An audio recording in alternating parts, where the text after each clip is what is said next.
Council, would you please check in? Ms. Hawley? All councilors present and a quorum has been declared. Thank you. Next up, we have agenda approval. Mayor, we do have one small change. Under ceremonial items, we had listed Resolution 22-2017 condemning and all of that language. We should probably move that to the staff section under City Manager Legal. It's not really probably a ceremonial item, so that's the only change we would have to the agenda. Thank you. Councilor Grego? With that, I'll make the motion that we approve the agenda as amended. I'll second. We've got a motion and a second on the agenda. Is there any further discussion? Start voting, please. Ms. Hawley? The motion carried unanimously. Thank you. We'll move on to citizen comment. Alamosa City Council welcomes your comments. Citizens wishing to speak may obtain and complete a speaker card through the City Clerk at the start of the meeting. I have a few cards here. We will start with Mr. Andrew Hobbs. Would you please approach the podium? Give us your name and address if you wish. You have a 3-minute time limit, sir. Hello, Council. I'm Andrew Hobbs. I live out in the county on the 10 South. I just want to urge the Council to not put any extra tax on the medical marijuana side of your tax questions. The people that are buying the medical are already strapped as it is. That's why they go to the medical, because it is cheaper. You'll actually get people that will go to the county to get that medical instead of the city. Another thing, you will be able to recoup all that tax money only on the recreational side if you just go ahead and put the 5% on the rec side, 0 on the medical. You need to start the planning and zoning. Stop dragging your feet about it. It should have already been done. That way the vote comes up. You already know what you're going to do with the building placement. There's lots of people that already want to open shops here. They want to do it legally. They want to do it safely. They're not going to waste all that money to open up marijuana shops here and then allow kids, underage people to come in, buy things. I know that's a law enforcement issue. They're worried about it. They think they have to get more enforcement to do these things. The MED is who enforces the marijuana laws, the marijuana shops. If there's ever a problem, they're the ones that come down, say, and review tape to see if people are illegally selling this stuff. At Nito, we've talked to people during the Canafest that come from Nito. They haven't had to add any extra law enforcement. It has not been a problem. I urge the law enforcement to contact them. Contact Pagosa Springs, Pueblo, somebody. Do some research. Stop just thinking you know what's going to happen when you really don't. And that's really all I have. Thank you. Thank you, sir.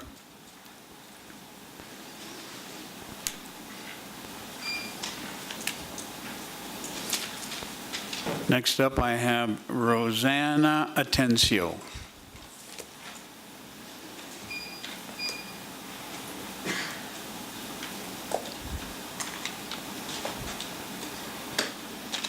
Hello, my name is Rosanna. I'm representative of Colorado Creative Clouds. Hope everyone is well. I'm here again to inquire about establishing a cannabis consumption club. In light of what's been transpiring here in Alamosa in regards to cannabis, I've been strongly urged to reconsider opening a club in Alamosa by many of our current patrons who happen to be your Alamosa registered voters, commuters from across the valley, and multiple college students attending both Adams State University and Trinidad State Junior College. They are not planning to wait, and they're partaking of cannabis. And of all these guys are asking really is a safe, comfortable place to responsibly enjoy their recreational right. Is that really so unreasonable? As I follow the city council meetings online and on social streaming, it's fast approaching a voter approval to establish the pot shops. Okay, but where will they use and partake in the marijuana? I am convinced it is imperative there is a safe, comfortable sanctuary established prior to commencing sales. And since we have had great success, our patrons are responsible adults, and we are once again offering our services, for we are certain we would be your best choice to be that establishment to do the best job with the whole situation, including cannabis education. Safety has always been our priority, comfort is our style, and with complete cooperation with law enforcement, zero safety, medical, or police issues are any concern at our club at this moment. It is certainly in your best interest to choose Colorado Creative Clouds. We're also willing to be the pilot program endeavor if it will be another copycat, copy-paste situation you're going to use. We can do a 3-month, 6-month, 1 year, just to help root and establish the safe practices, reasonable licensing fees, and the much-needed cannabis education. And even though the special permit review was terminated early due to the attack by Mr. Burvig, it did not mean all our parking issues, the restroom issues, and all other concerns were not completely resolved and in 100% compliance. It was simply a mishandling and an attempt to hinder the previous application. And even with that on the table, we're still willing, as serious and dedicated advocates, to move forward with you, the City Council, to work together for the community interest, doing the proper and right thing. So I ask tonight, drop the temporary moratorium. It's been 6 months. That is plenty, even excessive amount of time to consider this issue. If you still have valid concerns, take it upon yourself to hire an attorney that is favorable instead of opposed to cannabis to represent both sides of this issue. That would be in fairness not only to you, but to your citizens. There's no need to continue or extend the temporary moratorium, so please vote to move forward on this tonight. We've been assured by your council the research has been done. Thank you, Rosanna. Thank you.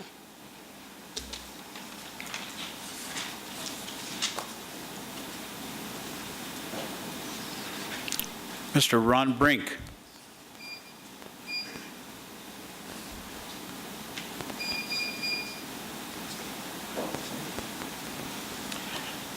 Thank you, Mayor, Council. My name is Ron Brink. I live in rural Alamosa County.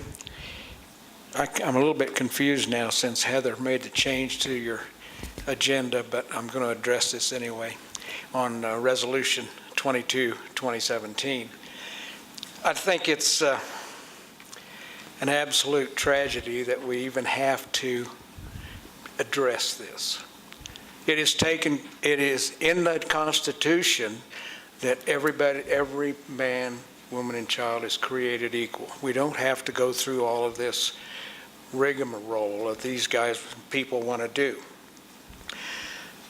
And we all know someone, I'm sure, or have someone who has fought or lost life or been maimed fighting for these rights over 200 years. And it just makes me sick because I'm a veteran myself and I've done my time for that. So it just, they can have their thoughts, but just don't try to push them on everybody else. That's the whole idea, I think. One thing that I've noticed, they hate our laws, but they live by them. And, you know, I'd hope that Alamosa County Commissioners would step up and make a resolution the same way. Thank you very much.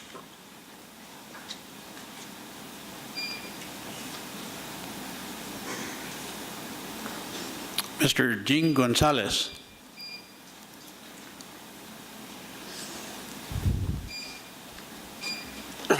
Good evening, Council. My name is Jean Gonzalez. I live on South River Road. And I've been here before on this issue, and I'm here again to bring it up. And it's the railroad crossing on Ladue. I'm thinking maybe if it's just me talking about it, maybe that's why nothing's getting done. But I'm thinking maybe if I write a letter to the editor and urge more members on the south side to come to the meeting and bring up the issue, because I know that they don't like that crossing any more than I do. But I'm here again to bring it up. Hopefully that you guys can do something about it. I've been assured that something's being done, but I don't see anything being done. Maybe you can let me know if something is in the works or not. Is there? Can you let me know that? Or no? Nobody wants to? We've got a section for getting back to you on Okay, that. all right. And then the other issue I have is I live in the county and I own property in the city. And I would like to know what the process is for maybe if you own property in the city, if you can vote in city elections for like for city council, for whatever city elections there might be. I feel if you own property in the city and you're paying taxes, you should be able to have a vote and voice in city matters. I own some property on the south side. Mr. Stefano is the councilman there, and I've brought concerns to him, and he's been really good about addressing those concerns. And I'd like to be able to vote for people like that listen and are willing to take action. So I don't know what the procedure is. If it's just a matter of a vote by the council, I'd urge you to take that under consideration and vote on it, if that's what the procedure is. If it's got to go on the ballot, I'd like to know if that's what it takes. But whatever it takes, I'd like some kind of action maybe can be taken on that. Thank you very much. Thank you, Mr. Gonzalez. And so there we will have a follow-up. Heather, Ms. Heather, or Councilor? Is that all the speakers, Mayor? I believe that's all I have here. Okay. Is there anyone else that didn't fill one out, or? I didn't mean to open it back up. I just wasn't sure if you had more cards. That's all I have. Okay, in regards to the Ladue crossing, yes, that is something that has been on the radar of needing to be done. I think we've had residents very consistent in their desire to see some improvements there. I think we were on a bit of a fishing trip in regards to thinking there might potentially be some grants or funding at the state level. We were having to navigate our way through some of that. I don't think there's going to be any there. And then our next thing that we're working on is what role does the railroad have to play in that they're obligated to pay, and how much that would be from a city perspective. So I don't think it's an answer that fully satisfies the urgency that some of the citizens want, but it's something that we want to make sure that we appropriately understand the roles, and that we're not asking too much of the railroad, but that we're not asking too little either. And so we want to make sure we're covering those bases.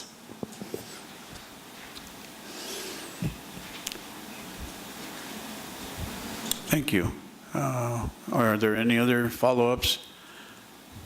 I think there does seem to be a topic out there in regards to non-city residents voting, and those, I think it would best be if staff fully exhausts the research available and can provide information to council in regards to why it is that way, and if it were to be changed, what that process would be, if it can be even.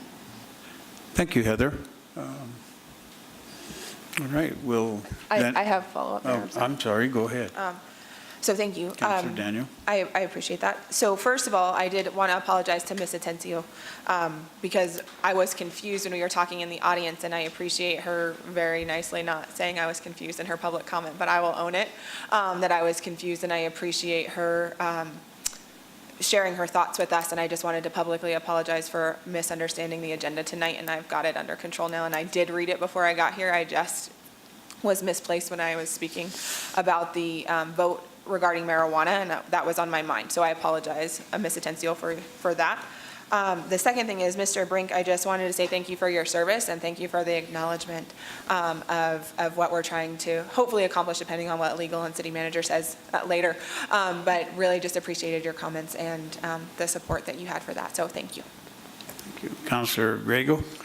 Going back to the vote, the people getting to vote in the city, would that be some kind of a charter change or something like that? And if that is the case, can we get some information so if the possibility of maybe using this general election, this election to put something on Or I don't know if it's too late to even go that route, or? It can't go on this election. Okay. One of the questions, this is the first time I've actually heard that there's a question out there about doing that, and just off the top of my head, the state election statutes control the definition of who's a registered elector. So the question would be whether we could do a charter change that would, under the home rule provisions of the Colorado Constitution, trump that state statute, and I would have to research whether that's considered to be a matter of statewide concern, which is how you tell whether or not a charter can trump the state statute. So that would be the issue. Because I don't know whether there's interest on council in terms of having me explore that. Yeah, I've been approached by several people, this is Gene has, and wondering what the direction is and stuff, so thank you. Thank you. That concludes our follow-up. We will move on to our ceremonial items, and we will definitely move Resolution 22-2017 down to legal, city manager legal. Will that be the first item on the agenda for city manager legal? That's fine. That works. Thank you very much. We will then move on to Colorado Cities and Towns Week Proclamation. I've got a proclamation here, and will staff be joining us, Ms. Hawley? Or who will that be? Mayor, we can have department heads come up for the picture. Thank you very much. I will then go ahead and read this proclamation. Colorado City and Towns Week, September 11th through the 17th, 2017. Whereas municipal government is the government closest to most citizens and the one with the most direct daily impact upon its residents, and whereas municipal government is administered for and by its citizens and is dependent upon public commitment to and understanding of its many responsibilities, and whereas the municipal government officials and employees share the responsibility to pass along their understanding of public services and their benefits, and whereas Colorado Cities and Towns Week is a very important time to recognize the important role played by municipal government in our lives, and whereas the Colorado Municipal League's member cities and towns have joined together to teach students and other citizens about municipal government through a variety of different projects and information, and whereas Colorado Cities and Towns Week offers an important opportunity to convey to all the citizens of Colorado that they can shape and influence government through their civic involvement. Now, therefore, I, Joseph P. Lucero, Mayor of Alamosa, along with your City Council, by virtue of the authority vested in me, do hereby proclaim September the 11th through the 17th, 2017 as Colorado Cities and Towns Week in the City of Alamosa.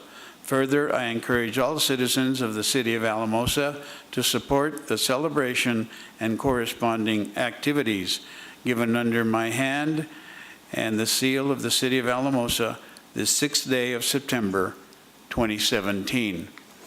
Staff, department heads, would you please join us?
The paparazzi here.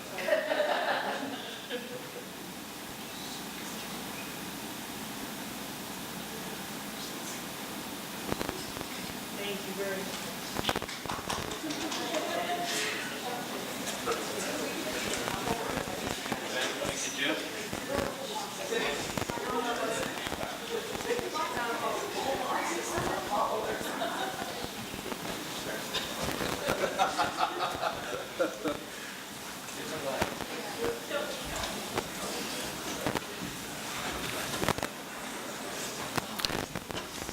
Thank you, council, and thank you, staff.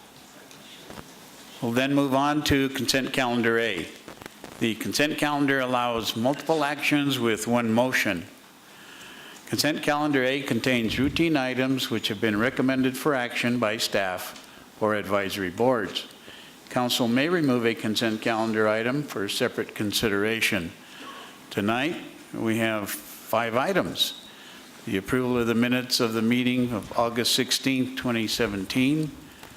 Approve the minutes of special meeting August the 23rd, 2017. City manager employment agreement. The finance July 2017 monthly report, and receive the July 2017 expenditure report. Are there any questions? Councillor Hill. No questions. I move that we approve consent calendar A. I second. I've got a motion and a second. Is there any further discussion on consent calendar A? Seeing none, start voting, please. Ms. Hawley? The motion carried unanimously. Thank you. We'll move on to presentations from outside agencies. Tonight we've got sponsorship requests from the Alamosa County Chamber of Commerce for the first annual Oktoberfest. Thank you for being here, sir. My name is Luke Yoder. I'm representing the Chamber tonight, so I want to thank you all for the time and the opportunity to come in and talk with you all. So we are here to request a sponsorship for our first annual Oktoberfest. We're putting a little spin on the term because it's a little bit of a mixture of an Oktoberfest event and a beer festival. And we've been working as a chamber to really find ways to both bring in community business, bring people into our community, find things in our community to celebrate, and create spaces where people can gather and really enjoy all that Alamosa has to offer. And given the mission of the city of Alamosa, I think there's a nice alignment between what you all are trying to accomplish as a council as well as what we're trying to do as a chamber. And so it seems like a good opportunity for some partnership. So a little bit about the event, so you guys have a sense of what we're talking about here. This is an event that started out as an attempt to create some opportunity in different parts of our community that are usually featured with events like this. Often we end up having them downtown at the brew company or somewhere else, and which is great. We want to highlight all that our downtown has to offer, but we're looking to do this at Sunset Park, which is just on the south side of town, so a place that isn't often highlighted and isn't as often featured. We're also looking to do it in a place that will feature some of the local businesses in that area. So North River Greenhouse, as well as San Luis Valley Sports and Wellness, are working together in partnership with us to put on some different activities for both kids and adults at the event itself. So we're really working to try to create, again, an opportunity to highlight different parts of our community through this event. In addition to that, we're really trying to create, again, ways to bring people into the community. So to that end, we're partnering with the local marketing district. They provided us with kind of a seed startup grant to allow us to do that, to bring people into the community. So we're really working with additional partners as well to put this event on. As far as what the event will look like, we're, again, we will be highlighting local producers, people who are producing local beer as well as local spirits. We're also going to be highlighting local food vendors. So it's going to be an event at the Sunset Park, like I mentioned, with lots of different gathering opportunities. There's going to be beer featured from 7 or 8 different breweries, all of which highlight Colorado Malting Company products, which is another way that we can highlight and support local business and kind of really bring to bear some of the really great work that those folks are doing throughout the state, throughout the country.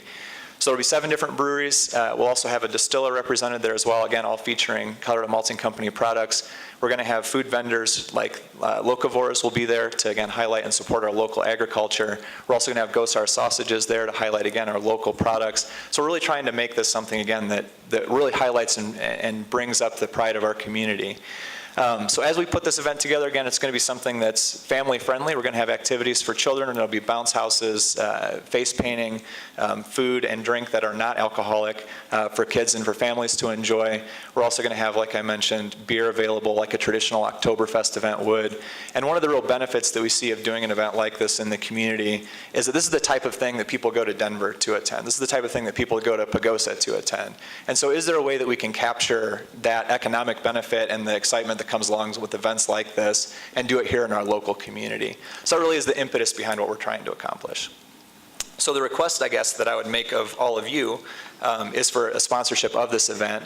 And I'm going to pass around a budget briefly, if that's okay, and then I'll talk through it briefly with you, if that's all right. Thank you.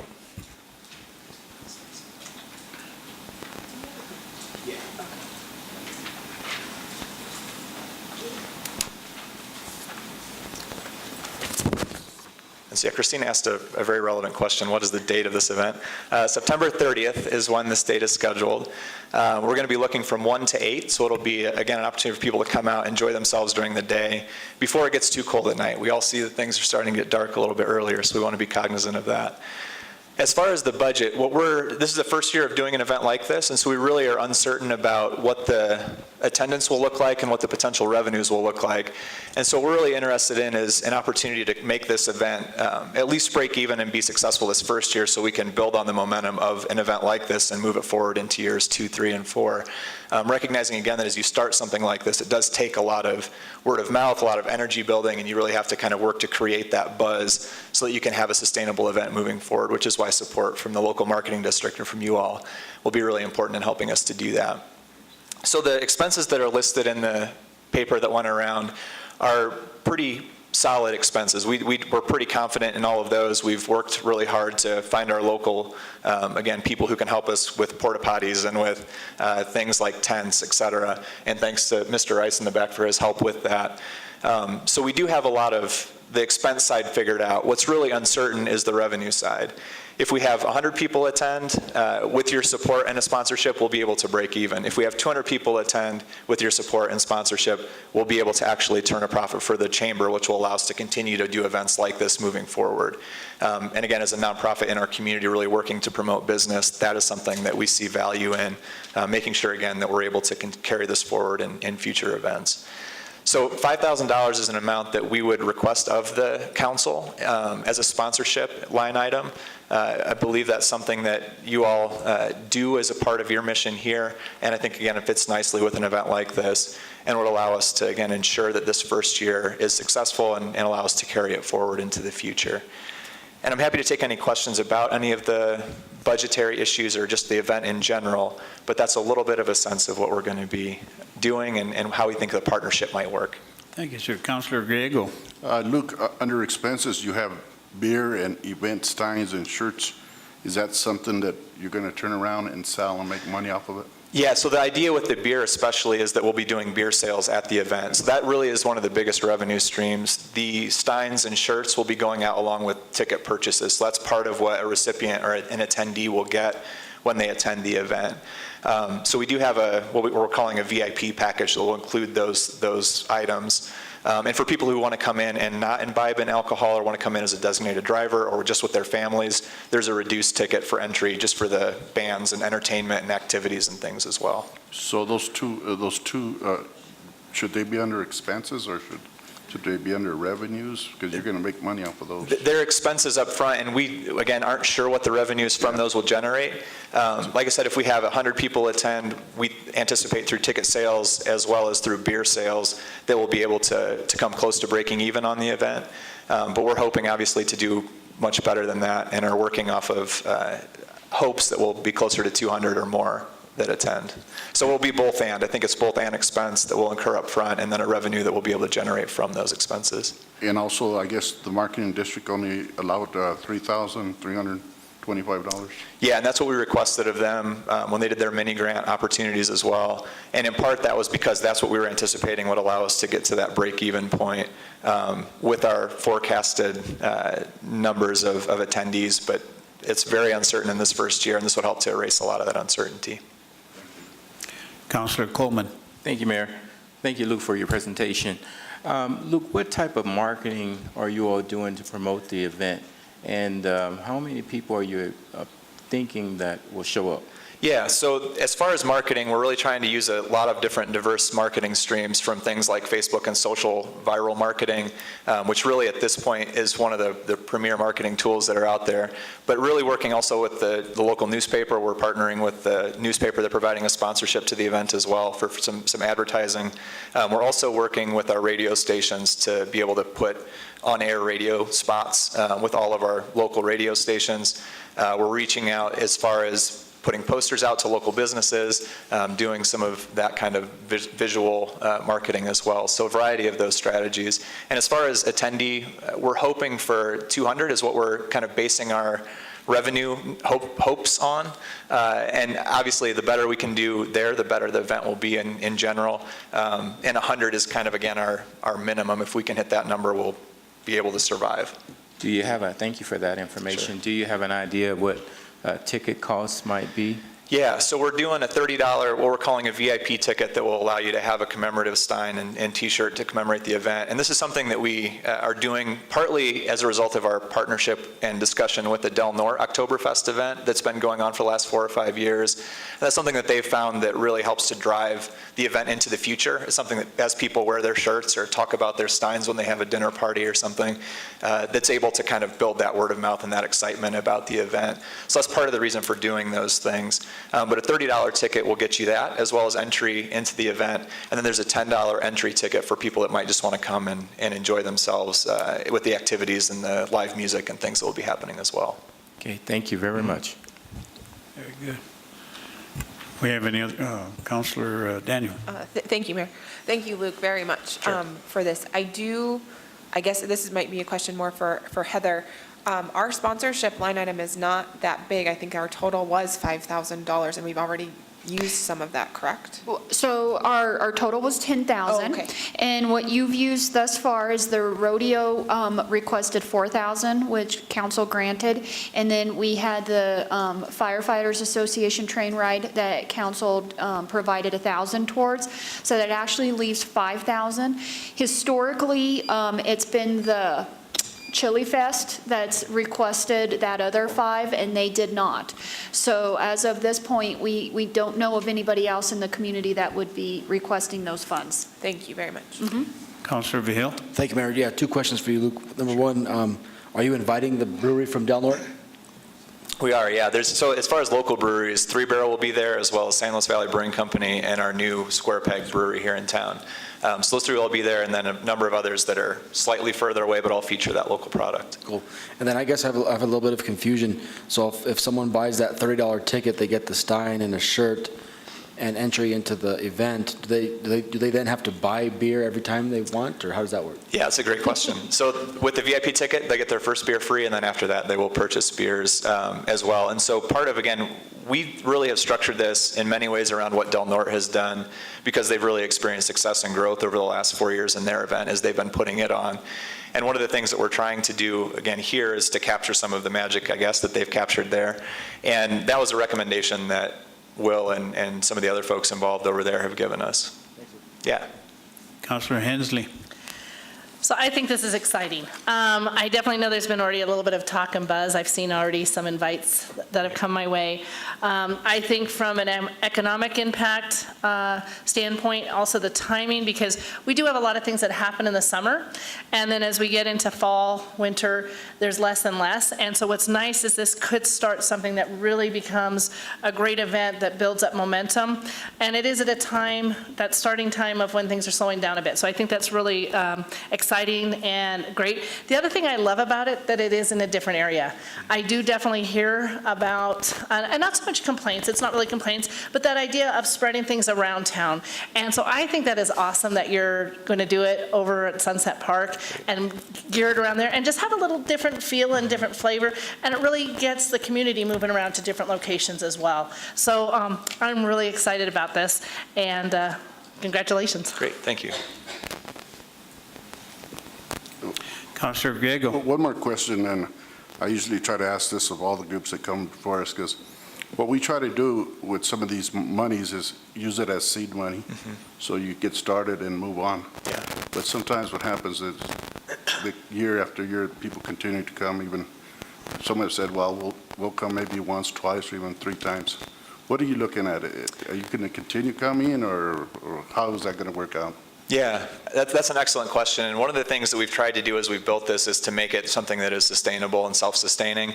And I think the biggest challenge this year, like I mentioned earlier, is that there's so many unknowns as far as attendance the first year, because starting something like this, as we have seen with the barbecue festival and everything that we try to do, the ice festival, all those kinds of events, take some time and energy to really get the word out there and get the buzz going. And that's really kind of where we're at this year, is hoping to have this seed money that will allow us to start building that buzz, to start that ball rolling downhill. One of the things that we talked about when we went to the local marketing district was exactly around this, that they hope to do the same thing, to give a grant that might get smaller each year for a couple of years and then allow that event to be self-sustaining. And that very much is the intention here and the goal here. One of the things that I just want to highlight briefly while I have the chance is how excited Colorado Malting Company is about this. And that provides such a tremendous opportunity for us because of the reach that they have in the industry.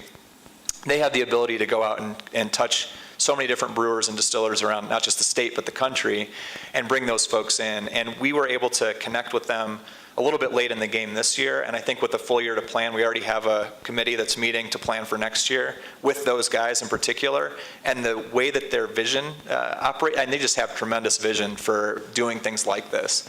So I think that opportunity for a self-sustaining event is very real, given the excitement and energy that those guys have around this. Thank you. Councilor Hensley. So I'm not sure what the next step is, but I definitely support this. I think this is a new event, and it does cost money to get a new event off the ground. And it sounds like that if it's not looking like anybody else is going to be needing that money, and we are getting closer to the end of the year, do we move to? Yeah, I think at this point, a motion to, if council's inclined to provide a sponsorship, this would be the appropriate time. So I go ahead and move that we sponsor for the $5,000. Second. I've got a motion and a second. Is there any further discussion? I do have a question. Sure. Obviously, are you going to have a gated or fenced-off area for beer consumption? Yeah, and that's one of the benefits of doing it in that park, is that it's almost entirely enclosed, if you're familiar with the park, and we're going to be working to cordon off the parts that are not already closed to make sure that there is limited entry and exit so that we can control that. Absolutely. Thank you very much. I think this is a great economic development tool. This is one of those little seeds you plant, and eventually it really grows. I mean, I've been to Oktoberfest in Albuquerque and Denver, and what took you so long? Yeah, that's a very good question. We're thankful to be here. I've got a motion and a second. Is there any further discussion? Councilor Vigil. Yeah, real quick, just I want it to be known that our sponsorship line item is for anybody, any group, any event that wants to get some seed money to get going with whatever they got going. So this is open to anybody in the community who has something like this going on. Thank you, Councilor Vigil. Start voting, please. Ms. Hawley? The motion carried unanimously. Thank you. And thank you, Luke. Thank you all. Appreciate it. We'll move on to a presentation from Shauna Hobbs for High Valley Healing.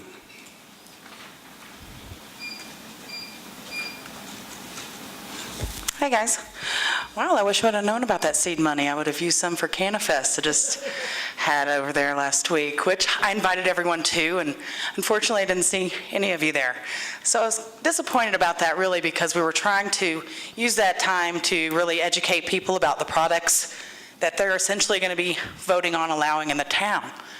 Now, we've got tons of alcohol establishments, and by the looks of it, everyone is unanimously accepting of its benefits and its tax and economic revenue.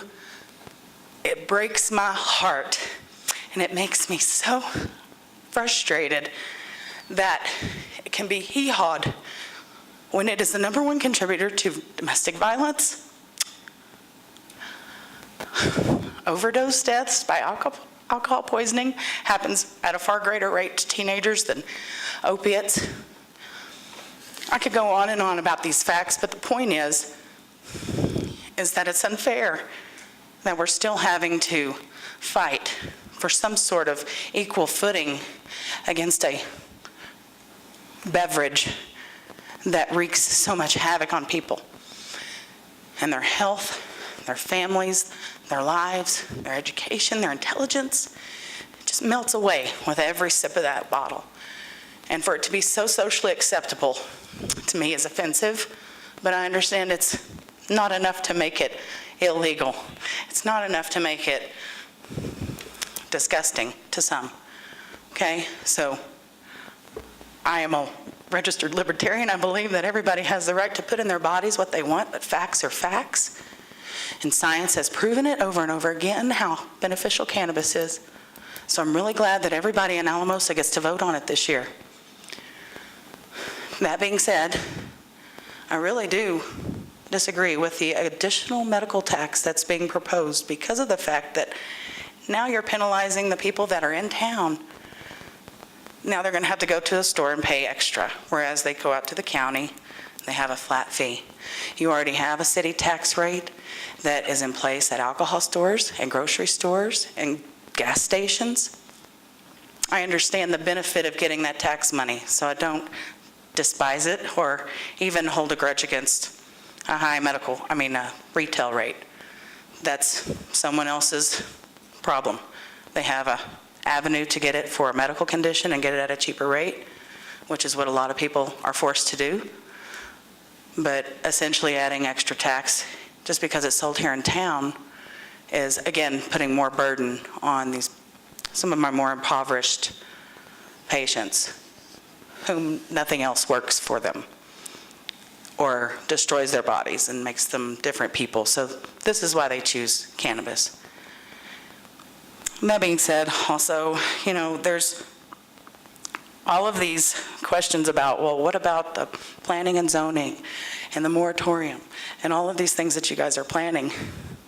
I'm a little disappointed that you weren't more proactive. You're more preemptive. And you decided really fast to be able to put a moratorium on there in case it passes so that you have time then to do planning and zoning. Well, Monte Vista is in a similar situation, except for the fact that their council decided to put questions embedded with taxes on their ballot questions instead of forcing a citizens' initiative. They've also been proactive in creating planning and zoning laws, which they adopted mostly from Pueblo. Took a few hours with cutting and pasting names. There's a few of the provisions that I think are harmful for business owners there that I hope you guys will completely discourage.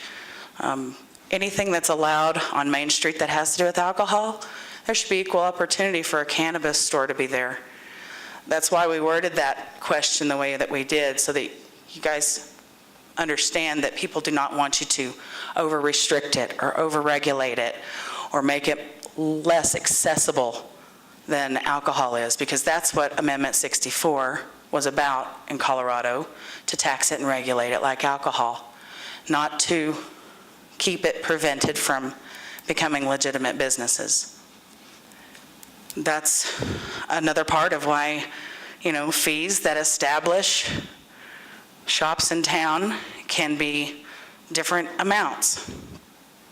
In larger cities, where there's hundreds of applicants, they may put a higher price tag on it to deter people that aren't serious or don't have that kind of capital to where they can ensure that the city gets money. I've spoken to at least 4 people who want to open either med or rec or dual shops here in town. Now, as you know, medical shops come with a medical grow. So you should be aware that there's optional off-premise licenses and things like that business owners can be able to go and grow someplace else rather than in town. But on the planning and zoning side, you just need to realize that some of these shops will have the opportunity to have an attached grow. And that's where those fees and stuff can come in for y'all to make more money rather than relying on the taxes that are generated one sale at a time. Okay? So that's just some advice that I have for you on that.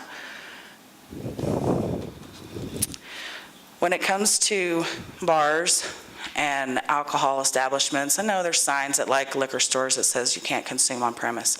It's not the same for bars where you can buy and consume on premise. Medical shops and retail shops, there is absolutely zero on-site consumption allowed.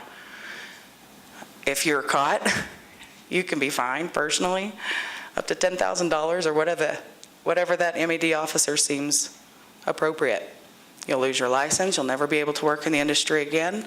And by the way, anybody can go work in a bar if they know the right people. anybody can go work in a restaurant and serve alcohol. It is so much more difficult for people to be able to work in a marijuana dispensary. They have to actually travel up to Colorado Springs, get fingerprinted, put in the CBI database. They have to pass a strict background check, and they have to pay money up front for a little piece of plastic that you wear around your neck.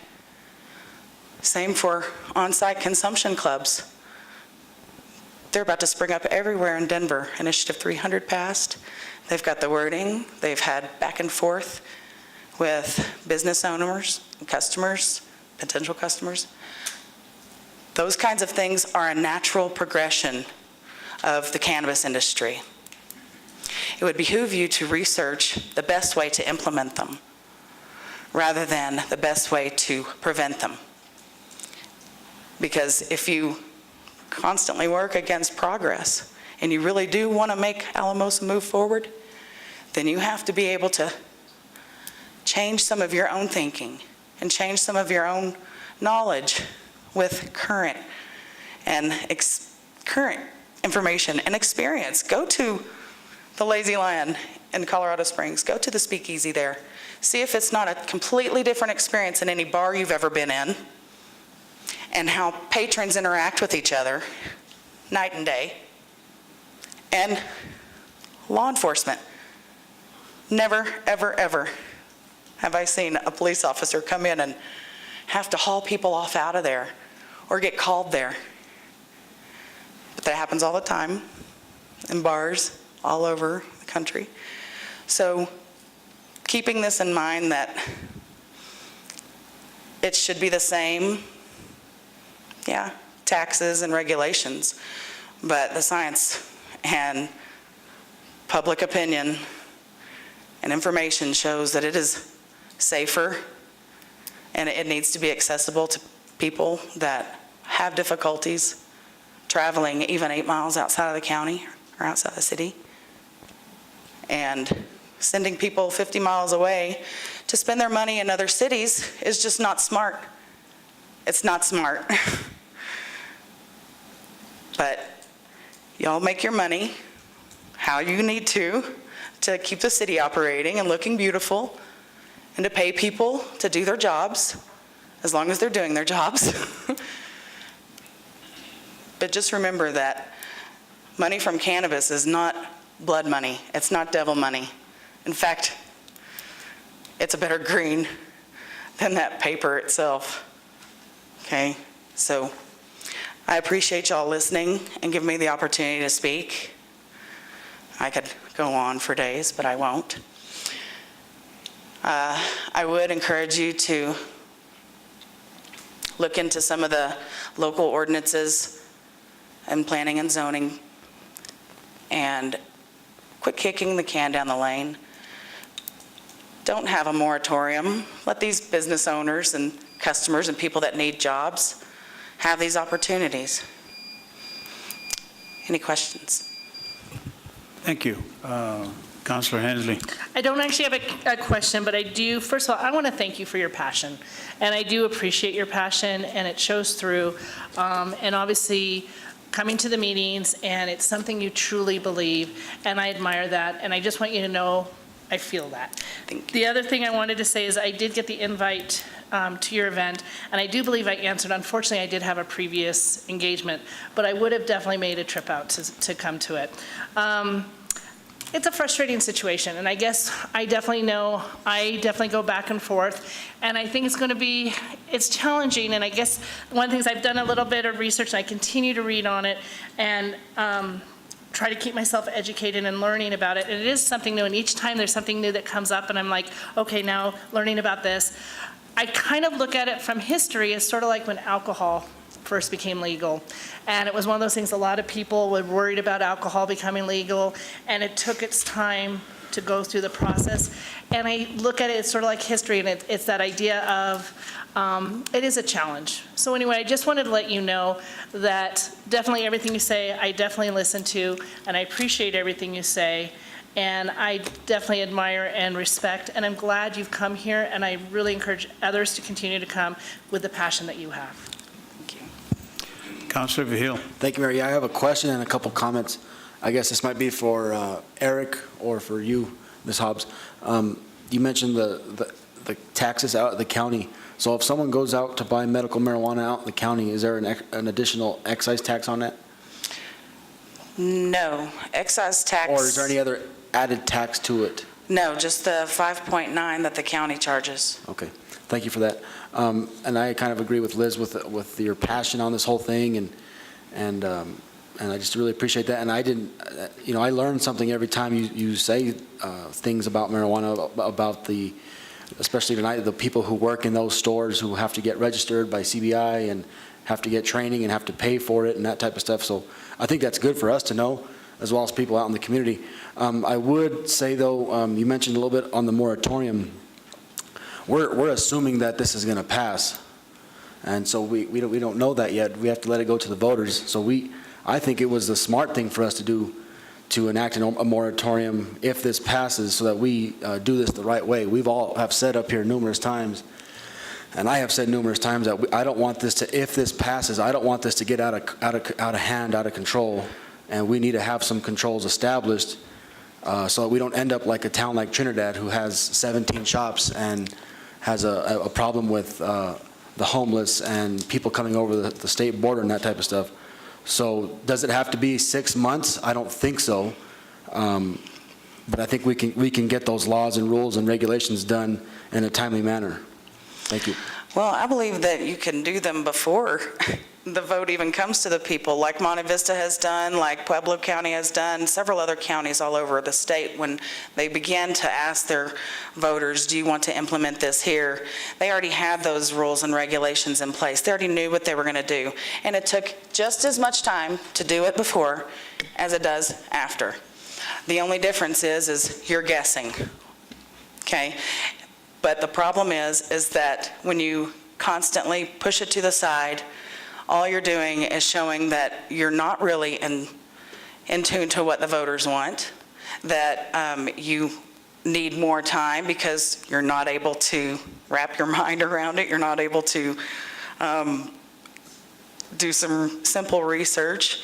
I mean, there's things that can be assumed all across the board on that of why you would want a moratorium in place. But the fact is that it's going to create delays from potential business owners, from property owners that want to sell their businesses.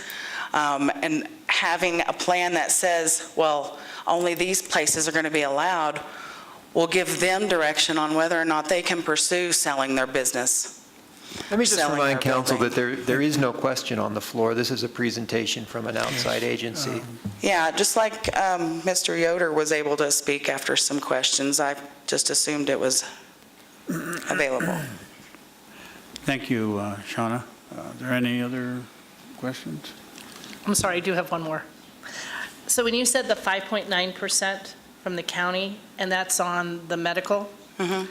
So can I just, so is the county, if it was to pass in the city, would that 5.9% go to the county as well, or is that something different? So the regular sales taxes that we have in place right now. Oh, it's a regular sales tax. Would still apply. Sorry, I missed that. Yeah. Thank you. Yeah, so there is not, I think the point is that the county did not levy an additional tax on top of it. It's just their regular tax. Thank you very much. Thank you. So in lieu, they would be spending 7.4 in taxes here in town versus 4.9. Thank you, Shauna. Appreciate your presentation. Okay, thank you. We'll now move on to business brought forward by city staff.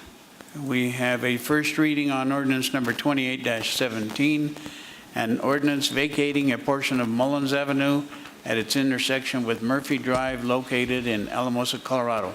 Thank you for being here, Pat. Thank you, sir. Good evening, Mayor and Council. Tonight we have a need for a first reading. As a part of the First Street improvement project this year, we evaluated different scenarios to improve traffic flow and connectivity through the Murphy-Mullins First Street intersection. We presented several options to a traffic engineer to give us their opinions of the best idea we could do, and what they chose was bending the street and coming in coincident with Murphy Drive about 150 feet north of where we come in now. So where we came in before the project started. So this allows us to have an actual left turn lane from northbound Murphy onto Mullins Avenue, and it allowed us to move the curb on the west side of Murphy 4 feet west to provide room for 2 dedicated turn lanes, east and westbound, onto First Street. So as a part of this, we had to acquire some right-of-way from the First United Methodist Church because the new street goes across what was their front yard. And now that the project is finished, we need to vacate that portion of Mullins Avenue that has been rebuilt that we don't need anymore. And by state law, that vacated right-of-way will be split down the middle and go to the adjoiners. Thank you, Pat. We have any questions of Pat? Comments? Councilor Vihil. Thank you, Mayor. I move that we approve ordinance number 28-2017 on first reading and set it for a public hearing on September 20th, 2017. I second. Got a motion and a second. Is there any further discussion on ordinance number 2717? Seeing none, start voting, please.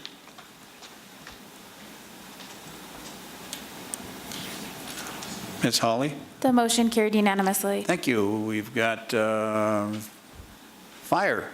We've got first reading on ordinance number 27-2017, an ordinance approving an intergovernmental agreement with Adams State University to provide fire protection services.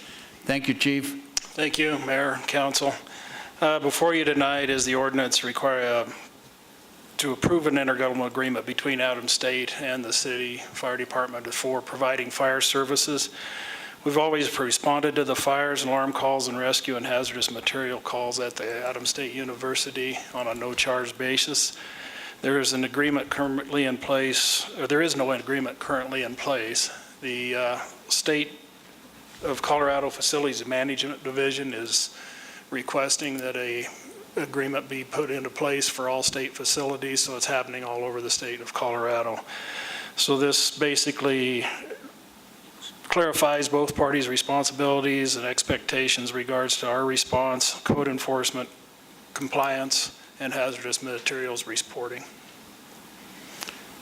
Thank you, Chief. Is this the same or any different than anything we've had in place before? Now, we've never had anything in place with Adams State before, so this is new with them, but basically there's no change in our response or services to them that we're providing. So We just have an agreement. there's just been nothing in writing. Thank you very much, Chief. Councilor Vihil. Thank you, Mayor. I move that we approve ordinance number 27-2017 on first reading and set it for public hearing on September 20th. I will second. I've got a motion and a second. Is there any further discussion on ordinance number 27-2017? I actually do have just one question for Chief Chapman. Councilor Daniel? So it is, right now it's ongoing, like just kind of in perpetuity until we decide not to continue at some point in the future? Yeah, it will be an ongoing agreement that won't expire. Do you know is it our responsibility to send it to the Facilities Management Division every year, or is it Adams State's? Now, once this is in place, unless one party or the other would want something changed, That's then the only it stays the same. Thank you. Thank you. Is there any further discussion? No? Start voting, please. Ms. Hawley? The motion carried unanimously. Thank you. We'll move on to a first reading on ordinance number 26-2017, an ordinance amending section 7-1, 7-36, and 7-37, and deleting section 7-38 through 7-40 of the Code of Ordinances of the City of Alamosa, adopting the NFPA codes 30 and 30A relating to flammable liquids, and amending Alamosa's Code of Ordinances concerning the storage of flammable liquids. Thank you, Chief. Basically, a background, Article 3 of Chapter 7 of the City Code of Ordinances sets forth what is intended to be the comprehensive scheme for regulating the storage of flammable liquids within the City of Alamosa. That has not been updated or changed since 1964. The Code of Ordinances in 7-1 has adopted the 2009 edition of the International Fire Codes as Alamosa Fire Code. The code references the NFPA, or National Fire Protection Association, Flammable and Combustible Liquid Code, NFPA 30, and the National Fire Protection Association Code, Code for Motor Fuel Dispensing Facilities and Repair Garages, NFPA 30A, for regulation of flammable liquids. But Section 7-1 has not adopted those codes. The outdated Article 3 does regulate flammable liquids, but does so in a way that is not always consistent with the NFPA codes. The current code prohibits storage in excess of 5 gallons unless with a permit from the fire chief. It is common for residents within the city to store more than 5 gallons for use in chainsaws, lawnmowers, dirt bikes, ATVs, and other gasoline-powered machinery. Fire chief does not believe that such practices constitutes a safety concern so long as no more than 10 gallons is stored. Additionally, the current code allows storage in city rights-of-way upon special permission from the city council. Staff cannot envision a situation in which such storage is reasonable, and the amendment flatly prohibits storage in public rights-of-way. While the Alamosa Fire Department has the expertise to necessarily to interpret enforce the International Fire Code and the NFPA codes referenced above, it does not have the expertise necessary to draft a substitute for those codes. Accordingly, it is appropriate for council to adopt the NFPA codes concerning flammable liquids referenced for the International Fire Protection Code and rely on those rather than the existing Article 3 for regulation of storage of flammable liquids in excess of 10 gallons. It is appropriate to store in excess of 10 gallons for residential and commercial zoning districts only for heating purposes, which is basically fuel oil. And the revision limits the storage in such zones for that purpose and requires a permit from the fire chief. Storage in excess of 10 gallons in other zones is allowed, but only with a permit from the fire chief to ensure that the storage is in compliance with the codes. So open it up for questions. Thank you, Chief. Any questions of the chief? So Chief, fuel oil containers that haven't been registered through you, will they now need to be registered? We can't find anything on record where any of the above-ground storage has been permitted through the fire department as far as home heating oil. I do know of a few around town, and some of them range from gallons, 150 gallons up to 300 gallons of fuel. So like I say, we can't find any permits, so I don't know if it was ever required. The whole thing surfaced when I got a call from an insurance company questioning our 64 ordinance, and they wouldn't issue insurance to a business, which we basically found out was in violation of that 1964 ordinance. Basically, fuels are divided into 3 classifications: Class 1, Class 2, Class 3. And that's based off of the flash point and boiling points of the liquids. So a Class 1 is gasoline, propane, because it has a low flash point. Typically, fuel oil or kerosene is a Class 3. Diesel fuels are a Class 2. So that, you've got a less flammability issue or explosive issue with the kerosene or the heating oil. And there was a trend to go to those stoves a few years ago, and I do know of several people and a couple of businesses that are currently using those. So this would get that scope back to where it's permissible within the city, because if we did enforce it now, they would have to remove those. The NFPA 30 and 30A codes will actually deal with the type of containers, the construction, the bases and everything, because what we don't want is somebody putting in a plastic, say a 200-gallon plastic water tank and using that to store their fuel oil for it. And the 300-gallon limit is fairly reasonable. Most of the ones I've seen in around town are not any larger than 300 gallons. Anyone with a current above-ground tank will need a permit. So if they aren't permitted, they will have to contact us. We will have to go out and do an inspection and issue a permit. They will be grandfathered in, and there won't be any changes required unless we see a safety issue or down the road if they make any modifications. So if we go out there and they have a plastic line running into the house that supplies that heating stove, that's not an allowable line. They will have to fix that. But if everything is fine, that carries on, they're grandfathered in. Any of the new installations will have to meet the current fire code and the NFPA standards.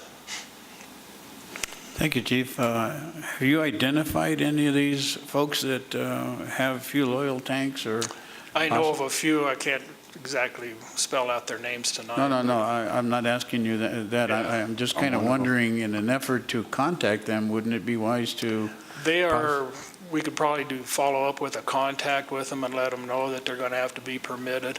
It's not changing anything that they already have in this ordinance. It's just going to allow them to where they're not in violation of the ordinance.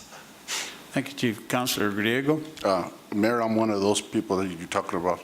But my question is, this permitting and this inspection, is there going to be a cost for that? We have not set up a cost or anything at this point. And past everything that we've done, we've never charged for going out and issuing permits for. All right, thank you. Thank you. Any other questions of the chief? Just to clarify that, there could be a cost. The city could promulgate fees for that, but hasn't currently done so, because it doesn't currently have any program for doing it.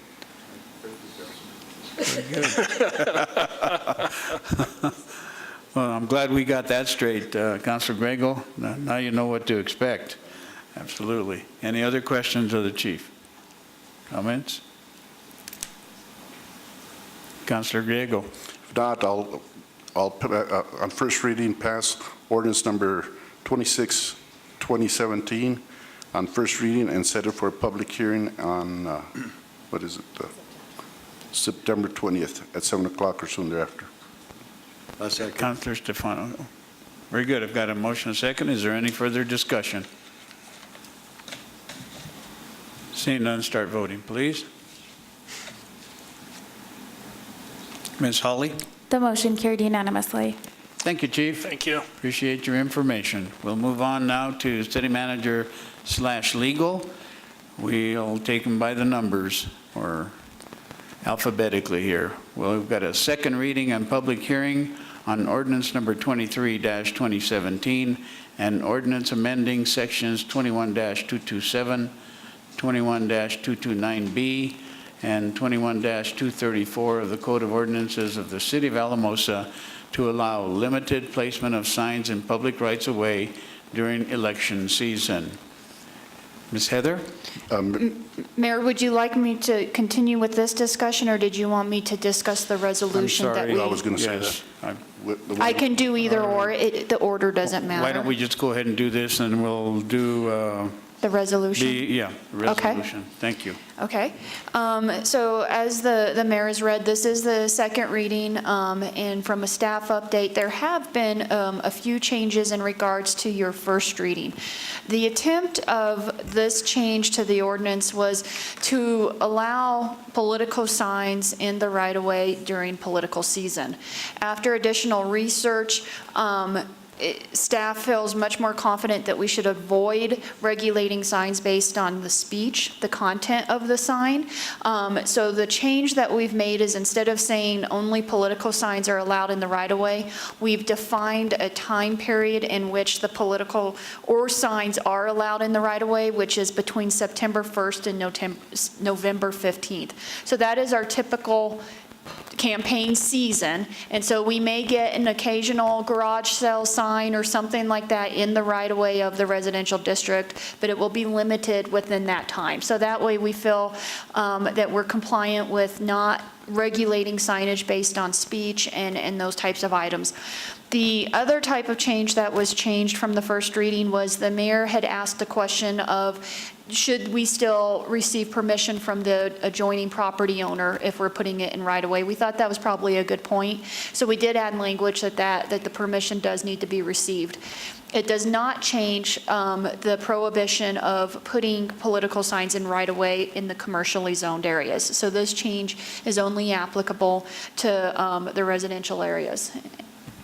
Thank you, Ms. Heather. And I want to make a point that if you have someone placing a sign for you, they need to be made aware that the property owner has to be contacted and give his okay. And thank you, Mayor. That's a very good point. Once this is approved and we have the final language, the city clerk does intend to also email all of the candidates who are running to make sure everyone understands what the changes are, the parameters, and give some guidance like that as well. So thank you. Thank you, Ms. Heather. Any questions?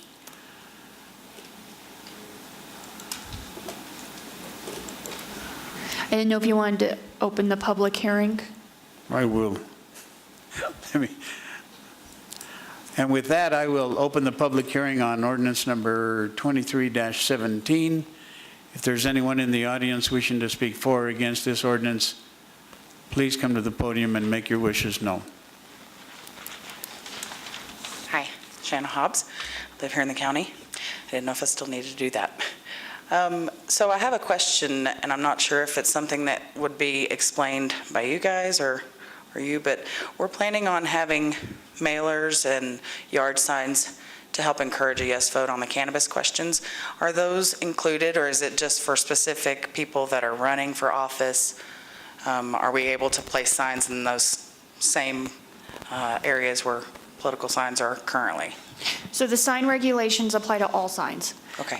So the prohibition of being in right-of-way in the commercial zones, that applies to all. This allows placement of signs, any sign, we're not looking at the speech or the content of it, Okay. in residential right-of-way. So that's the only right-of-way, which is essentially before the residential street or the residential property starts in what's public right-of-way. So any sign between September 1st and November 15th, if it is residential right-of-way, you would still need to receive the permission of the property owner. Okay. And there's some other details in the sign ordinance, but it applies to all signs. Okay, just clarifying. Thank you. Thank you.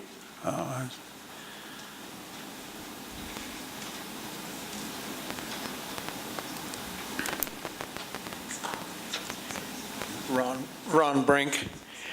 A question on the removal of these signs. Is there going to be strict removal time or what? I don't want to see them there deteriorating 2 years from now. I don't like old signs out there. Ms. Heather? I think we're on the same page. Once the time's up, we want to get the signs out. So They will be required, the person or the person that put them up or the organization that put them up is responsible for taking them down? that, and there is some responsibility for the property owner as well. Okay, thank you. Thank you, Mr. Brink. Is there anyone else in the audience wishing to speak on ordinance number 23-2017? Seeing none, I will close the public hearing and bring it back to council for further discussion or a decision. Councilor Vihil. Thank you, Mayor. I move that we approve ordinance number 23-2017. Councilor Hensley. I'll second. I've got a motion and a second. Is there any further discussion? Seeing none, start voting, please. Ms. Hawley? The motion carried unanimously. Thank you. We'll move on to B, which is a fairly long one. Mayor, did you want to have the resolution? I'm sorry. I keep forgetting that one. We changed the agenda. It makes it a little different. I know. Next up is Resolution 22-2017, condemning neo-Nazi, white supremacists, the Ku-Klux Klan, and other hate groups and groups espousing racism and bigotry and upholding the values of diversity, civility, freedom of speech, and respect. Ms. Heather? Thank you. At the council's last work session, Councilor Vihil had brought up for consideration the idea of making a public statement in regards to the events that were happening across the nation.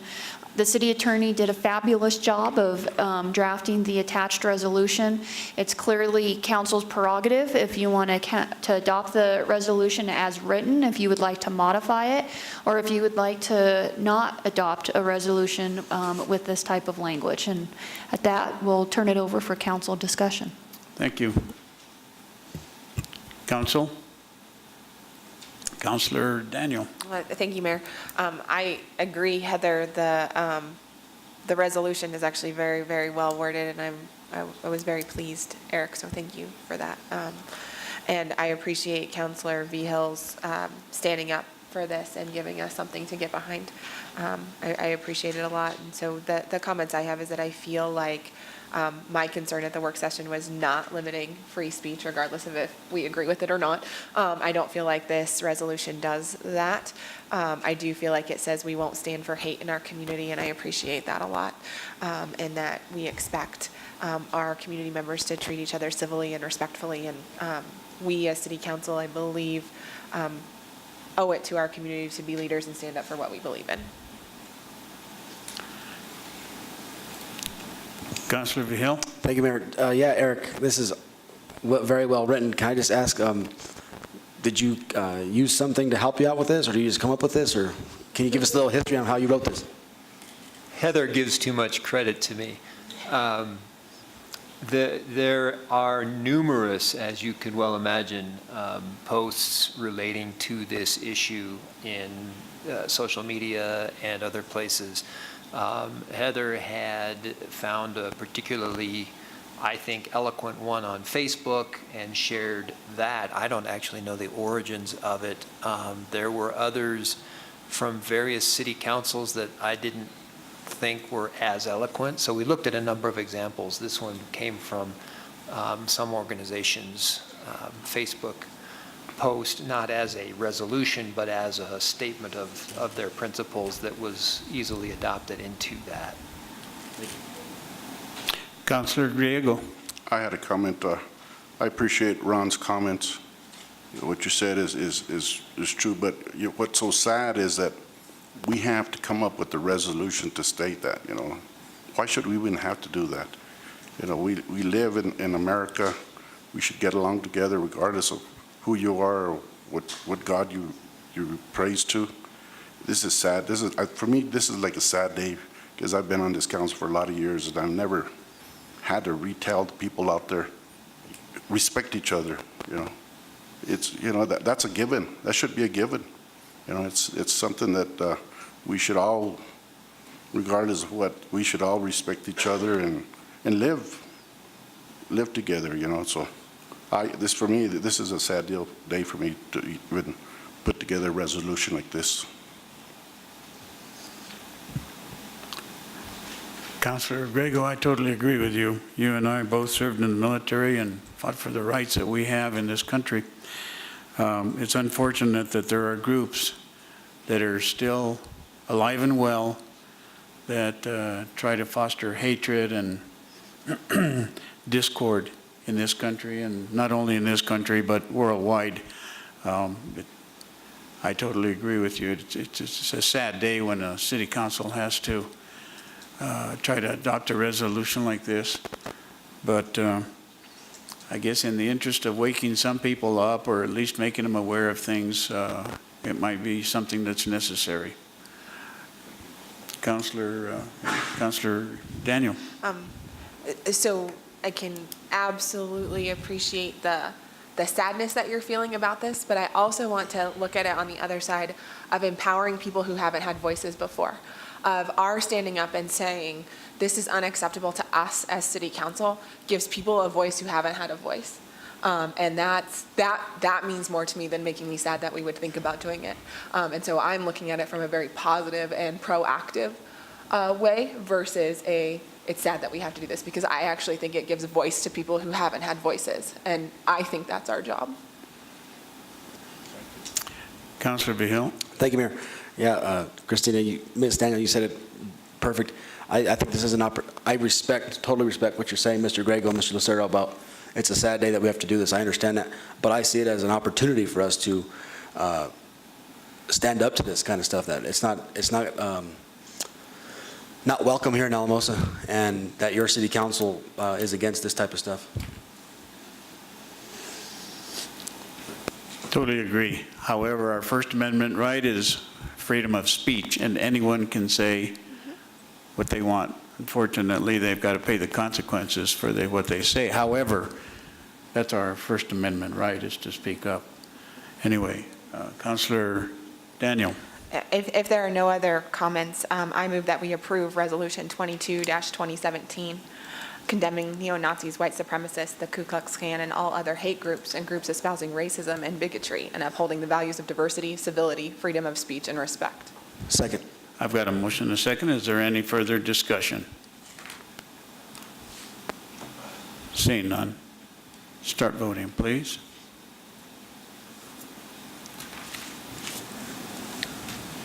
Ms. Hawley? The motion carried unanimously. Mayor, can we read this, or will this be like a ceremonial item later, or what happens from here? So that's why we had confusion on the agenda, because for some ways it does feel ceremonial, like we would want to read this out loud and make that kind of statement, but it's also something that could be somewhat controversial normally, or ceremonial items are not. So we kind of had that debate on where does it go on the agenda. It's up to council if you guys want to read this and have this be something that has more of a presence. That's clearly up to you. Do we need a motion, Councilor? No. No. If one of you wants to read it, by all means. Councilor Vihil, would you like to read it? I'd be honored to. Read, please. Thank you. Resolution number 22-2017, a resolution condemning neo-Nazis, white supremacists, the Ku Klux Klan, and all of the hate groups and groups espousing racism and bigotry and upholding the values of diversity, civility, freedom of speech, and respect. Whereas recent events around our nation have shown us again the existence and resurgence of an evil within our society that we have struggled to defeat over many years and many wars. And whereas the evil that was on display in Charlottesville, Virginia, was a hateful and dangerous combination of Nazism, fascism, racism, and bigotry. And whereas these values have no place in our country, the actions and words of those who adhere to the tenets of racism and bigotry are a betrayal of the America that so many have given their lives to create. And whereas such actions and words must be called out for what they are and courageously defeated by each and every one of us in our daily lives, we cannot allow this evil to rise again and threaten the peace, prosperity, and progress we have made in our country. And whereas the actions of the protesters in Charlottesville and all those that sympathize or support them are unpatriotic, inhumane, and unacceptable. These protesters and members of white supremacy groups dishonor the sacrifice and patriotism and love of country that drove our forebears to answer the call of duty to combat these hateful ideologies and regimes with their very lives in the Civil War, in World War II, and in numerous other conflicts both at home and abroad. Whereas we cannot and will not tolerate the creation and perpetuation of another movement dedicated to the ideals of Nazism, fascism, and racism in America today. Their speech is protected by the very Constitution and system that they disgrace with their behavior, but we cannot stoop to their level. We must rise above their calls to violence and hate and show our intolerance and disagreement peacefully, in solidarity and support of each other as Americans. And whereas there is no doubt that our America can once again silence and defeat the evil ideologies of Nazism, fascism, and racism if we all act together and do not turn our backs, hoping it will go away. Therefore, be it resolved by the City Council of the City of Alamosa, Colorado, that the city shall on every citizen that the city call on every citizen to combat these ideologies peacefully in every aspect of our lives, to teach our children about history, about the horrible acts committed by the Nazis and slave owners to their fellow human beings, to teach them that hate speech or acts in any form or any place are not to be feared, but must be defeated and conquered by real acts of patriotism, by peaceful discussion and rejection of those ideals, to empower our children and ourselves to be true patriots and stand up for the values that America embraces, that we strive every day to live up to, adopted on this 6th day of September 2017. Thank you, Mr. Vihil. Very good.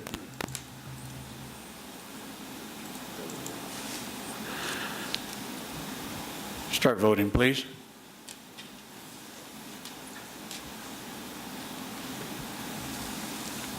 Ms. Hawley? The motion carried unanimously. Okay, now we've got the long one. Resolution number 20-2017, a resolution authorizing the submission of ballot questions to the voters of the City of Alamosa concerning 1, a citizen-initiated petition to allow medical marijuana facilities within the City of Alamosa. 2, a citizen-initiated petition to allow recreational marijuana facilities within the City of Alamosa. And 3, a referred measure for the imposition of a tax on sales of medical marijuana and marijuana products in the City of Alamosa. And 4, a referred measure for the imposition of a tax on sales of recreational and marijuana products in the City of Alamosa. 5, a referred measure to opt out of Senate Bill 152. 6, a charter amendment to allow certain non-residents to serve on city advisory boards and commissions. And 7, a charter amendment to repeal the charter provision requiring performance bonds of city construction projects over $5,000. Ms. Heather. Thank you, Mayor. Well, we are going to be very busy leading up to November. Not we as the city, because after your vote tonight, we cannot, with limited exceptions, expend public resources. So once council does vote on these items tonight, should they be set for the ballot, staff's role in regards to the education and those items comes to a close. Council certainly can continue to discuss this and promote these different items how you see fit, and there may be others in the community that might take on some of these. But to back up just a little bit, these are 7 items. There is another item that had a split vote that we didn't want any of the council members to feel as if they had to vote no on this in order to continue their vote on the other. So we did separate those. The ones that are in this item are related. I'll break them down in a little bit. If council does approve these, we do need to get this to the county clerk and recorder by September 8th in order to participate in the coordinated election. So we don't necessarily have another opportunity to go study something, make some major changes, have another vote. This is the last opportunity. The election is November 7th, and hopefully we will have a good turnout. These 7 items, the first 2 are items with the wording that council has no say on legally. This is the wording that received the signatures from the petition, and it needs to be placed before the voters as it is. The first one is an ordinance to allow medical marijuana, and the second one is to allow retail marijuana, also known as recreation. The council has held several work sessions, and so the language does include some of the items that council discussed at that time. You are at liberty to change those items. No, not on this one, sorry. So that wording needs to go straight as it is unless you choose to adopt the ordinance as is, which I don't think council has been interested in. The discussion parts on the next 2, which is the taxes. Council has discussed that should these pass, they would like to see a tax placed on the 2 different items. At the last work session, there was quite a bit of debate related to if there should be anything on medical, if there shouldn't be, what the amount should be for medical or retail, those types of things. I think one of the underlying concerns that staff presented is that there's no way to know if retail might fail, medical might pass, or they might both pass, or they might both fail. Given that, not having any tax on medical would somewhat ignore the fact that there would be some cost to the city for that regulation. That's why there was a recommendation of the 2%. That by no means that council needs to vote on that tonight. Council can decide to do no tax, they can do a less tax, or they can do more. Those are your options for both medical and retail. We were trying to capture philosophically the direction that council was leaning towards with these 2 percentages. I think the other philosophical comment that was put out there was related to trying to stay below what is seen as the average that other communities are doing, which is about 5% on each. Obviously, some are higher, some are lower. That's why we're careful with that language. We don't want to mislead anybody. And that's, I think, factored into council somewhat landing on the 2% and the 4.5. And again, those can be changed. We did have to put an amount in there on how much we anticipate the revenues to bring in.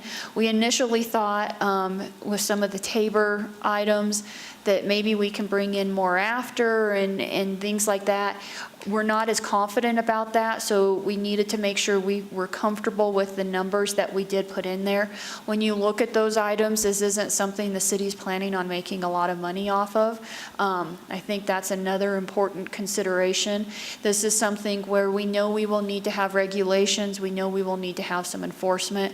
I think it's important for the public to understand as well that while we may not have done what Monte Vista has done in regards to setting up procedures and regulations, we have done some research, and our law enforcement has been actively talking to other law enforcement agencies. And while there is a lot of regulation and enforcement that is delegated or appropriate at the state level, the state will also be one of the first to tell you they don't have it exactly where they want it. And when you talk to the local communities, they will talk about the enforcement isn't as much as what they were expecting as well. And so they have talked about needing to, I don't want to say backfill, but have an enforcement role because of not necessarily seeing the state presence that they wanted to see and those types of things. So we would look at just wanting to make sure that we're able to cover costs. And frankly, we don't want to act as if we know everything as well. When you talk to these different communities, some will talk as if there hasn't been very many implications from these activities. Others will talk about significant implications. Proving it can be challenging. And so a lot of it, I think, comes down to philosophical differences, and sometimes it doesn't. So it's something where we want to make sure we're prepared that if there is needed education, if there is other types of needs that are created in our community that we would need to deal with. So those are the items related to the taxes for medical marijuana and retail marijuana. Not as much of a political hot potato is the next item, which is Senate Bill 152. That's the broadband opt-out. This is something where you are seeing significant amounts of cities and counties opting out. It's above 60 at this point in time across the state of Colorado. This language was put into it at the state level to allow cities, if they felt they needed to opt out, that would allow communities to either partner or do their own utility for high-speed broadband.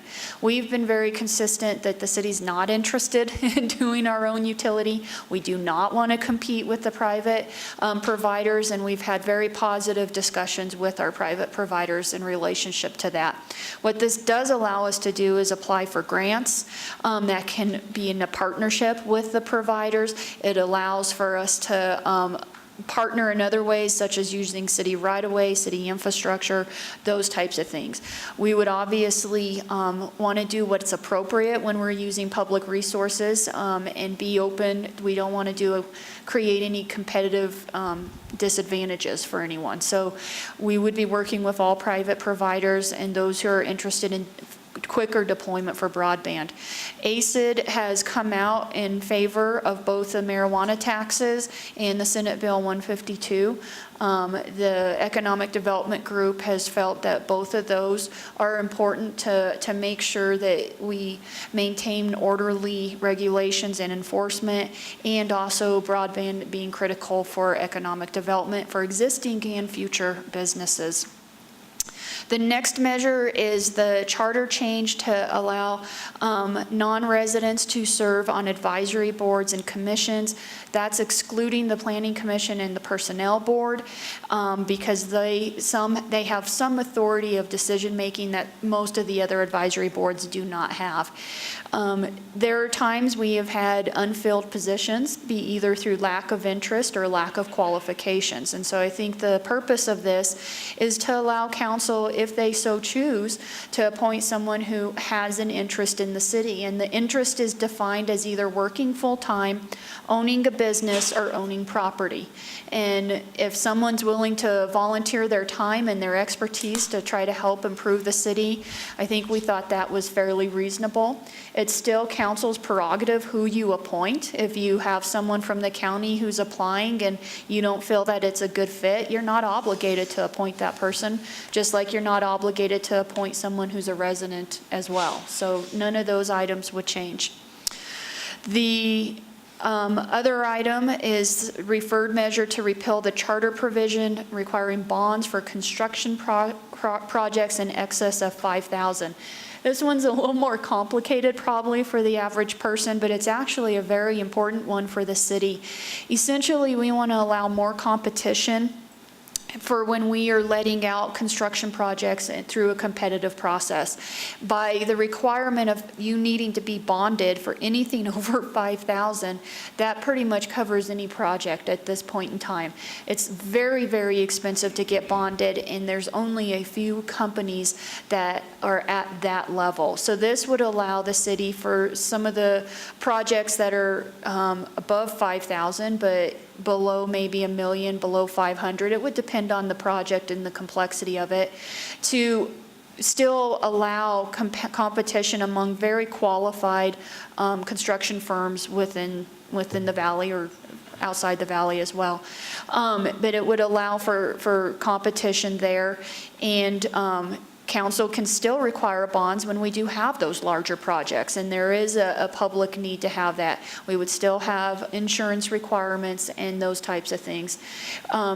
Looking at some of our existing projects that we've had both this year and last year, we could probably save over $100,000. So this is something that when you talk about the value of competition and the value of really utilizing public money to the highest and best use, we feel this is an important item for city council consideration.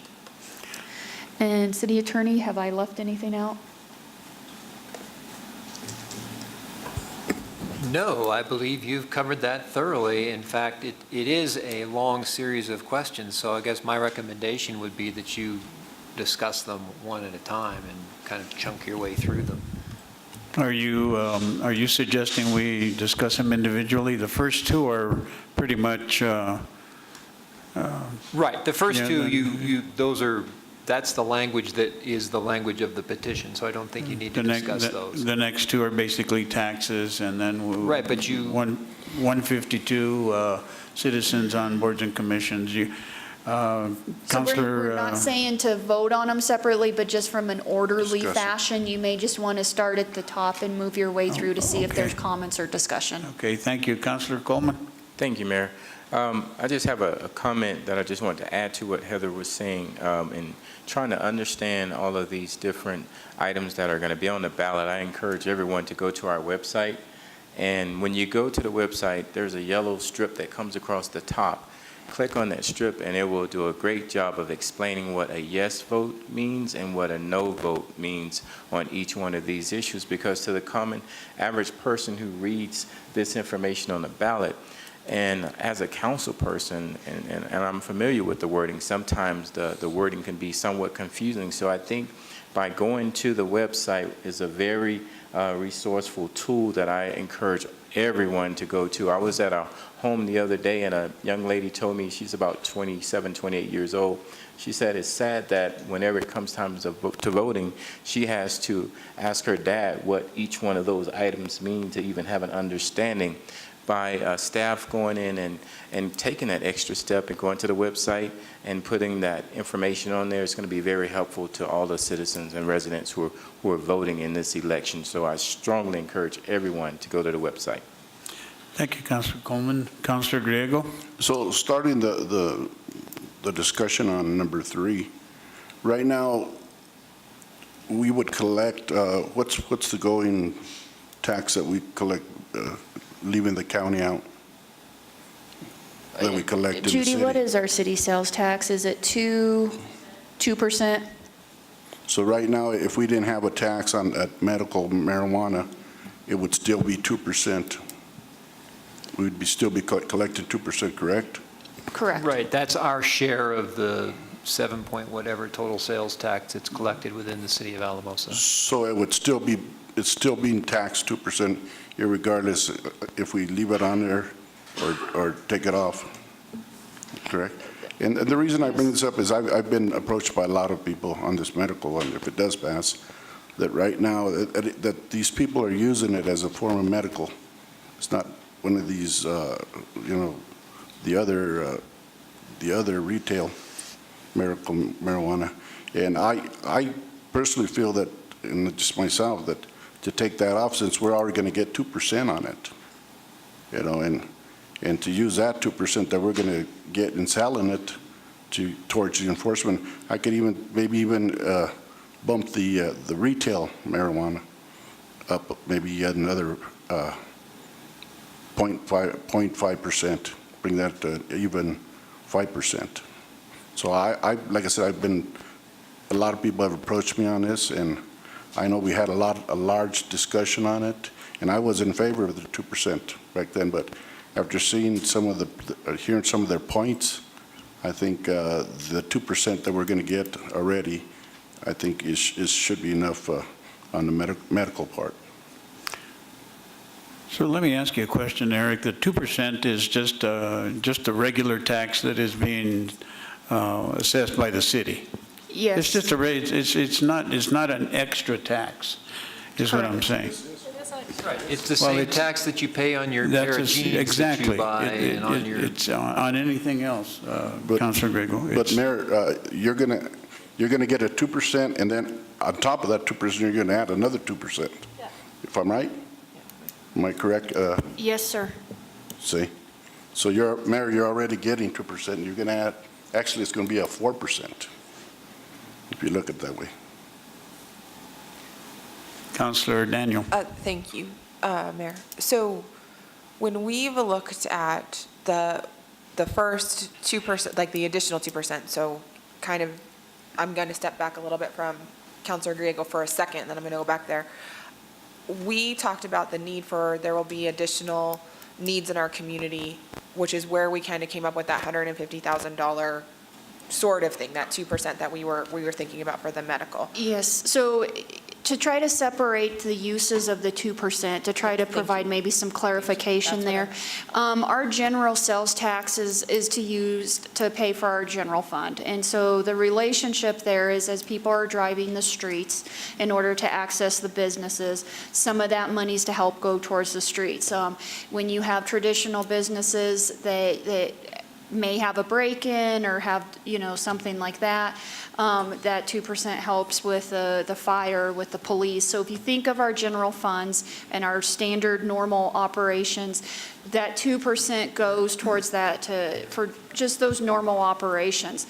The reason staff would be interested in the additional 2% is because we would need to look at regulation specific to this type of business, and there could potentially be enforcement needs specific to this type of business that is different than the other types of businesses and retail sales that you have in the community. Okay, thank you for that. In addition to that question, do we have what the total, because of the county and the city tax, if we did this 2%, what would be the total tax rate for someone purchasing medical marijuana? So right now, Judy, are we 7 point what? 7.9? So it would be 9. So then you would just add to... So it would be 9.9 for medical marijuana. Thank you. Right. Councilor Vigil. Thank you, Mayor. I'm just going to throw an idea out there because I think there is some validity in what and we've all have said we want to make sure that we're fully staffed and that we're helping out the police with stuff like this. What if we went, I kind of agree with Charlie, what if we said 0% for medical, and if we still want to hold and help out our police and maybe finance or whatever, we added the 2% to recreational and made it 6.5 for recreational. Just throwing an idea out there. The only consideration is if medical passes because people feel differently and more open towards the medical than they do with the retail. So that situation doesn't work if the retail fails. Heather, I have Councillor I'm sorry. Hensley. Can I get clarification too? Is there a state tax now on marijuana as well? So is that on medical as well? Shanna probably knows. I don't know whether there's a state tax on medical. There's not. So it's just on recreational? As far as I know, the retail has 15% tax. Okay, And then there's the excise tax. Right. Shops usually. but at this point, not on medical? Right. Thank you. Councillor Coleman. Thank you, Mayor. On the medical marijuana, what you're saying is if for some reason it passes and we don't, and that's the only thing that passes, then we're not generating any revenue back to us to help out with things over and above what the 2% we're getting right now? So that is correct. We would not have anything beyond the original 2% that we have that's for normal general fund services. Okay, thank you. Any other questions about the 2%? Councillor Daniel? I just also want to make clear that this does not impose a tax. This poses a question to the electors about whether they agree to have a tax imposed. So you're not deciding to impose a 2% tax. You're deciding to ask the electors, do they approve a 2%, 0%, 5%, whatever the number is, tax? Right. Councillor Daniel? Thank you, Mayor. Going back to Councillor Griego and Councillor Vihil's comments, I don't know that I would feel comfortable just going to a straight, because that would be then 14.4% plus the 15% for retail. That's a lot of tax on someone making any kind of purchase. But I was curious, Councillor Griego, if you had any ideas about, did you want to try to eliminate the tax, knowing that if the medical doesn't, or if the retail doesn't pass, then we would get no additional tax revenue? Did you have a different proposal that you would want to make? Or Councillor Vihil? Councillor Griego? I guess my input is from the people out there, and if you add all these taxes, like you said, it's a lot, and then to throw another 2% on there, and I don't know, I don't think we're sending it's still going to be taxed, so I don't think we're sending any kind of a different message out there. On the retail, the 4.5 or even 5%, that's going to be a pretty steep tax. So, and even if, and just like you said, they still have the opportunity to vote both of these down. So I don't know if we're just wasting our time by putting on it, because if it passes, I'm sure they're going to look at this and say, hey, well, we're going to vote against the tax, Councillor Hensley? Okay, so a couple things. So first of all, I think what I'd like to think is, so on the recreational, I don't have near as, I definitely think we need to put a tax on there. And I'd like to think that people will realize that in the city there is going to be an extra expense, especially if we go with recreational in that sense. I am very torn on the 2% as well for medical. There's something about charging extra for something that's a medicine item. You hear about all the drugs, the drug companies, for cancer patients, things like that, and how they're taking advantage, what they charge for medicines as well. And so from an ethical standpoint, I am a little challenged on the 2%. I do have something totally different question, and I hope I'm not opening a can of worms, and I might be. But when you had mentioned, Ms. Hobbs, about that with grow facilities, with medical, there's an automatic grow facility. Are we aware of this? And so then you mentioned that there could be a tax on the grow part. So that just opened up a whole new thing that I wasn't aware of. Well, one of the reasons that we will need to develop regulations if this question passes is precisely to deal with those kinds of issues. So. My understanding, though, is we cannot do an excise tax unless we take that to the voters. That's right. Any tax that we do, we would have to take to the voters. So you would maybe not want to allow other types of uses that you may want to tax until you have the ability to put the tax question to the voters. We can't do an excise tax unless you put that before the voters. I get, so, and the excise tax has to do with the growing. Yes. And so with the medical, if it passes, there is then that grow part of it that is We part. do not need to allow the grow part of it Okay. within the city limits. Okay, so that was my question. So philosophically, I know I was one that also said, I thought 2% was low enough, but I have had enough people come to me about the medical, and I am a little concerned, the expenses of any medications, how it gets to, some people can't afford medications, can't afford certain things to keep them healthy. So I do have a little bit of concern over the 2%. I've got a question for Counselor. Any type of medicine, prescription medicine, is taxed. It's not overtaxed, just taxed. If you go buy medicine or get medicine at Walmart or wherever you're going to get it. I'd have It's, to ask Judy, 5 but I believe that our sales tax does not apply to prescription medications. Doesn't? Okay. Does not. Thank you for that. I did want to, while I have my mic on, I did just want to point out that the taxation questions, both for medical and retail, allow council in its discretion to reduce that rate. So just because the voters approve a rate of whatever the percentage is, you can have these same kinds of debates and decide, we're not going to impose it at 2%, we're going to impose it at 0.5% or 0%. Is that after voter approval? Is that what you're saying? Yeah, voter approval allows you to, the wording in the question allows you to impose a tax of up to that amount, but in your discretion, reduce it. Very good. But in the interest of more or less making sure that all our bases are covered, 2% in staff size is probably a workable tax in order to make sure that a lot of the rules and regulations are going to be followed. Correct. Thank you. One more question, if I may, Mayor, for legal. Councilor Grego? Are we sure that if this medical passes, that there's not a section in there that says that you can provide a growth area? Are we sure about that, legal? Are we sure that there's not a section that says you, maybe you're asking, are we sure that we could regulate it such that we could say you can't grow it? Right.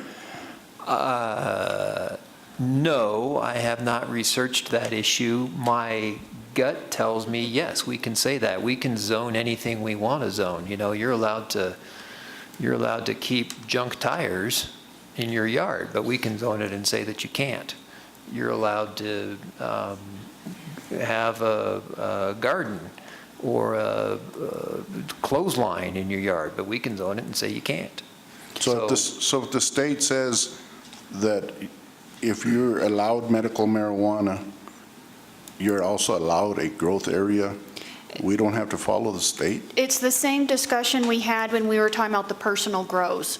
So even though the state said you can do personal grows up to this amount, we have the prerogative to limit that number, as have other cities. Okay. It's the same discussion, but yes, the city attorney should probably do research to make sure it is the same discussion. All right, thank you. And personal grows at this point in time allows 6 plants, correct, per individual? Well, or 12 outside, or? You mean the ordinance that you just enacted? Yes. So the ordinance you just enacted, you can have up to 12 plants in a household, no matter how many adults you have living there, because an adult can have up to 6 plants under state law. Thank you, Councilor. Councilor Stefano. I have a question, Eric. What is the tax on alcohol right now? Do you know? I have no idea. Judy's shaking her head as well. No. I think it's the same tax rate as just a regular city tax. The same. It is. So it'd be the same. It's not, there's no additional tax. Well, there is for cigarettes, right? There is for cigarettes, but I don't think there's an additional tax on. Excise. Yeah, I don't know. Just regular 7. I also think that 2% on medical would be sufficient. I mean, to cover, whatever happens, I think. And that's really up to the voters to decide. Yes, it You're is. right. Councilor Daniel. Thank you. So I was completely, I didn't know we didn't tax medicine, I guess. And I have to say that in the last 5 minutes, my opinion has changed on medical marijuana. And so, because I didn't know we didn't tax medicine. I really thought it followed under the same sales tax. And I feel like, kind of like Councilor Hensley does, and that if we're not going to, if there's not a city tax on other prescription meds, that people have they have a license for this. Like, I get, it's a different process, and I do understand those differences.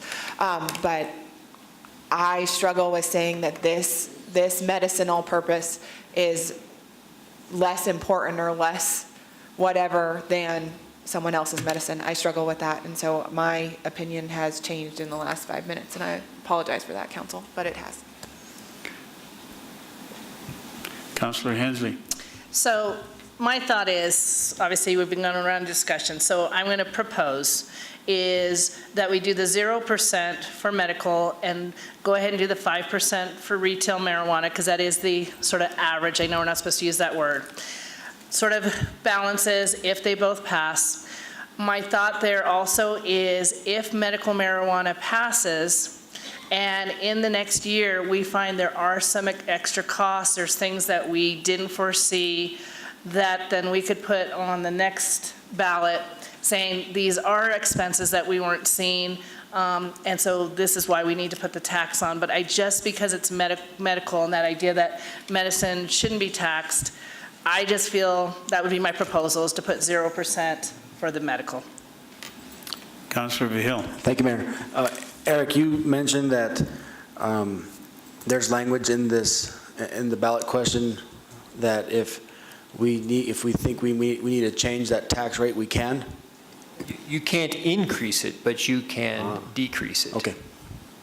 Thank you. And I do just want to confirm, I just looked up our sales tax exemptions, and drugs dispensed in accordance with a prescription and all sales of prosthetic devices are exempted from our sales tax.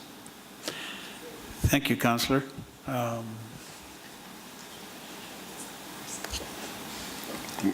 Personally, I think the 2% is a justifiable tax in my mind, whether it's for medical or not. Let's remember that marijuana is still illegal at the federal level, even though it's legal in Colorado. I do agree that if it's prescription, then you should have a card to purchase it, but 2% would cover many of the issues that law enforcement and education would probably need. That's my personal opinion. Councilor Grego? So maybe for legal again, if we were to do what Councilor Hensley is proposing, what would we do? We just, how do we amend this, just amend this resolution to state that, or just to take that whole reference measure, 2% tax on medical marijuana?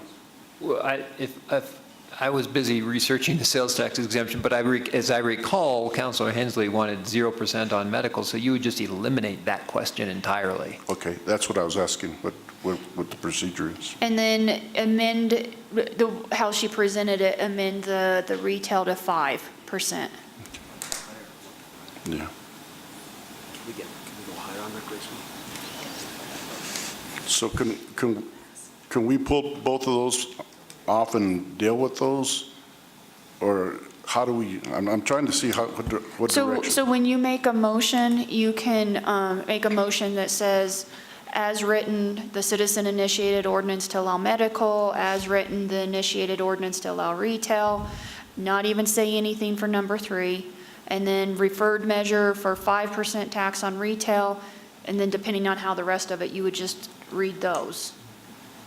Yes, but I think in order to kind of contain your discussion and so you don't forget where you are, it might make sense to have a motion to amend the medical marijuana, or two marijuana questions that you currently have, just a motion to do that without dealing with the entire resolution, and then we can come back and wrap up and do a motion to approve the resolution as amended.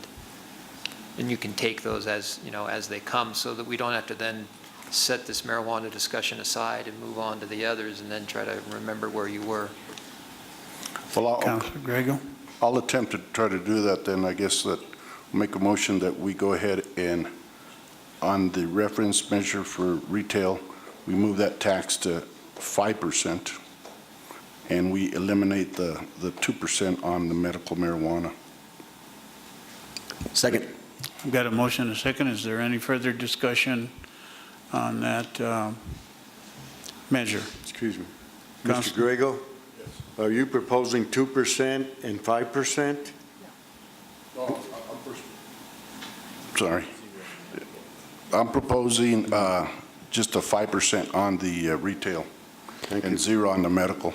Thank you. Or take the whole thing out.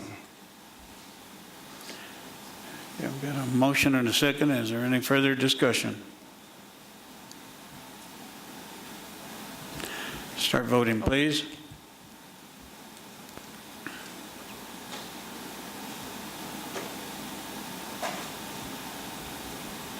Ms. Hawley? The motion carried 5-2 with Mayor Lucero and Councilor Stefano casting the no votes. Thank you. We will now move on to referred measure, Senate Bill 152, broadband opt-out. Do you want to discuss that, or shall we discuss the next three? We've already discussed them. I've kind of already done the staff update, so if you guys just want to move down the list. Council, let's do. What are your wishes on 5, 6, and 7? Councilor Daniel. I think 5, 6, and 7 were simpler, and I have no concerns with the way the language is currently written in them. Very good. Councilor Hensley. I agree. Okay. Very good. Do I need a motion? It sounds to me like someone could move to approve the resolution number, whatever we are. Yeah, 2017. Number 20, 2017, as amended to delete question 3 And to 4. Well, and to change the rate on question 4 from 4.5 to 5%. Okay, so I'm going to attempt that. I move that we pass resolution number 20-2017 and amend with a couple of amendments, taking out measure number 3, in measure number 4, raising it to 5% on the retail marijuana. I second. I've got a motion and a second. Is there any further discussion?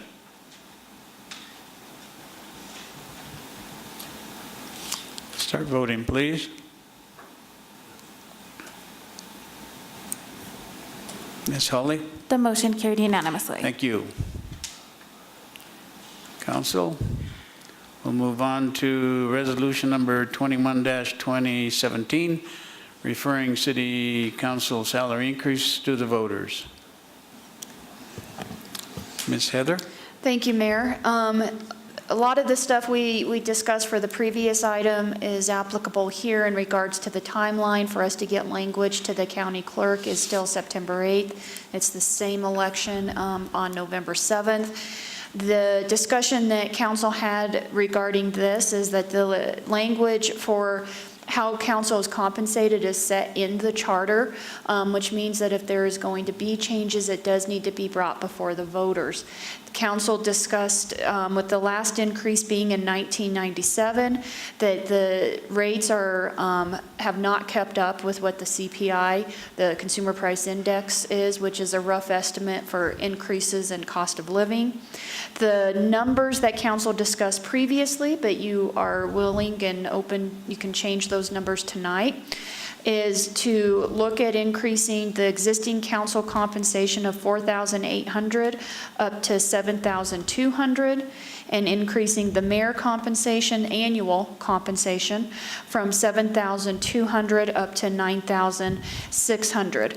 The other part of the language for this is to set an escalator that would take a look at the CPI every 4 years and have an increase, and that would begin in the year 2022. And again, this is an area that you have flexibility. If you want that to not be there, you can take it off entirely. If you want it to start in the year 2020, if you want it to be every 8 years, these are placeholders for council based on the previous discussions that you've had. Thank you, Ms. Heather. Councilor Grego? So how, if we were to go with, approve just the resolution, how would that read? Because you got the alternatives here, just, I'm saying go with approve of the number 1. So it would, I'm not even sure what number 1 was. Okay, yeah. It would read, what you would have for the question would be, shall Article 3, Section 6 be amended to change the compensation of members of council, which was last set in 1997, from $4,800 per year to $7,200 per year, and of the mayor, which was last set in 1997, from $7,200 per year to $9,600 per year, and add a cost of living adjustment, such that, and then it quotes how it would read. And so if you were making a motion, that would be, you make a motion to approve resolution number 21-2017, referring council salary increase to the voters. If you make changes, then that's when you would have to identify one of the alternatives. Otherwise, you can make that motion. Give me that resolution number again. 21-2017.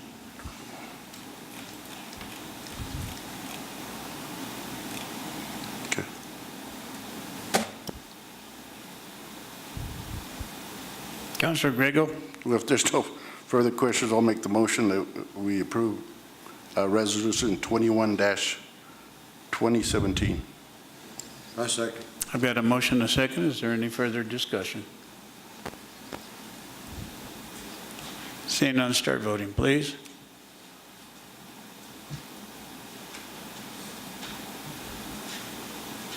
Ms. Hawley?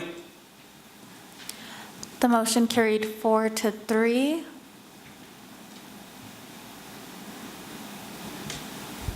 With Councilors Daniel, Hensley, and Coleman casting the no votes.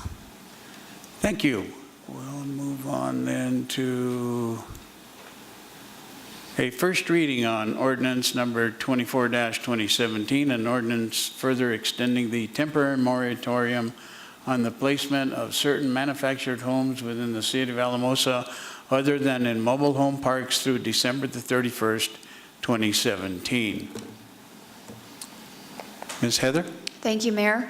This item first came before City Council on December 21st, 2016, when staff was aware that we probably did not have very clear codes on where the placement of manufactured homes could be within the city limits. This does not impact those manufactured homes that are certified to meet standards established by the Municipal Building Code, so we needed to make sure that was clear. At that time, we thought that our process for the code update was going to move a little quicker than it has. So the first moratorium was through May 30th, and at that point you extended the moratorium through September 30th, 2017. As we just learned from our work session, we are very, very close to approving those codes, but we actually aren't going to have them in effect probably until January 1st. And so staff's recommendation is to have those codes in place before the moratorium is lifted. And so the request for you tonight is to consider extension of that moratorium until December 31st, 2017. Thank you. Do we have any questions? Comments, Councilor? Go ahead, Daniel. Councilor Daniel? Thank you. Eric, are there any current I know part of the problem was someone tried to build a house or was building a house that didn't meet code. Is there anybody waiting on this? Are we in a place where the moratorium is impacting residents? No, and the sort of the genesis of this moratorium was we always thought that manufactured housing was not allowed within the city of Alamosa. And in fact, there had been banks that had routinely refused to provide loans on such housing, knowing that it wasn't allowed. And then we kind of scratched our head when an application for a building permit came in an area where, lo and behold, there were other such similar houses, and we wondered how did that come to be, and realized that things were less clear than they should be. Okay. So that was what gave rise to the moratorium, and the expectation is that the new development code will certainly clarify those issues. Thank you. So are there other? No, I had Councilor Griego? a comment kind of along yours, Councilor Daniels, is I saw today there's a crane out there putting one of those homes out. So just as the city manager says, I guess there's some that do meet the criteria for allowing it. Pat's coming to the podium. I'm not sure if staff's aware of this or if this is something staff needs to be made aware of. This big crane sticks up in the air. They're putting a modular home on deal. Yes, sir. I think part of the confusion is the difference between a modular home and a manufactured home. Okay. Like Heather explained to you, most modular homes meet the International Residential Code, which we have adopted. So that's one way to tell when they come in and they have to be set with a crane. They're being set on a foundation rather than being pulled in on wheels and just skirted. So that's one way to tell. But we still allow IRC modular homes in the city, and they meet all of our code. Okay, and I appreciate your explanation of that because I did see that today. So. Well, and it was not as detailed and informative as Pat's explanation. Okay. Thank you. Thank you, Pat. Councilor Hill. Thank you, Mayor. I move that we approve on first reading ordinance number 24-2017 and set it for a public hearing on September 20th at 7 o'clock. I second. I've got a motion and a second. Is there any further discussion on ordinance number 24-2017? Seeing none, start voting, please. Ms. Hawley? The motion carried unanimously. Thank you. We now have first reading on ordinance number 25-2017. An ordinance extending temporary moratorium on the establishment of marijuana consumption clubs through May the 1st, 2018. Ms. Heather? Thank you, Mayor. As discussed when this moratorium was first passed with City Council, is our code is not very clear in addressing the requirements for clubs or marijuana clubs. And so we felt that either we needed to fast track taking a look at that and developing some zoning and regulations and those types of things. And that was the intent of the first moratorium. As we all know, the petitioners have received enough signatures to put before voters this discussion of the medical and the recreational taxes. Staff feels that will offer some insight into where the community is in regards to their opinions and perceptions of those types of uses related to marijuana. We realize that there is some difference between what a pot or a marijuana club and retail and medical sales are, but there may be some lessons that we can pull from that election, either with an overwhelmingly supportive community vote for it, or if they fail, that may send a message as well. And so we feel that could be very informative of if we want to move forward and how to move forward with where we allow marijuana shops in the future. And so this would just be a moratorium to allow that vote to occur in November and to give us time to create regulations if it is something that's positive that council would feel aligns with what they feel they heard from the citizens. And Thank I you, think Ms. the city Heather. attorney wants to. Councilor? Right. This, similar to the other moratorium on manufactured housing, this also dovetails in with the finalization of the new development code, because the new development code actually has a completely different approach to zoning than the approach that is embodied in our current code, and we would want to make sure that anything we do with respect to developing, in particular zoning, but other kinds of land use regulations that might deal with this kind of use, work with that new development code as well, which, as Heather mentioned last time, is we're looking at a January 1 adoption date. So if you kind of factor that in, at a minimum, we would want the moratorium to be effective until those codes are in place, which is January 1st.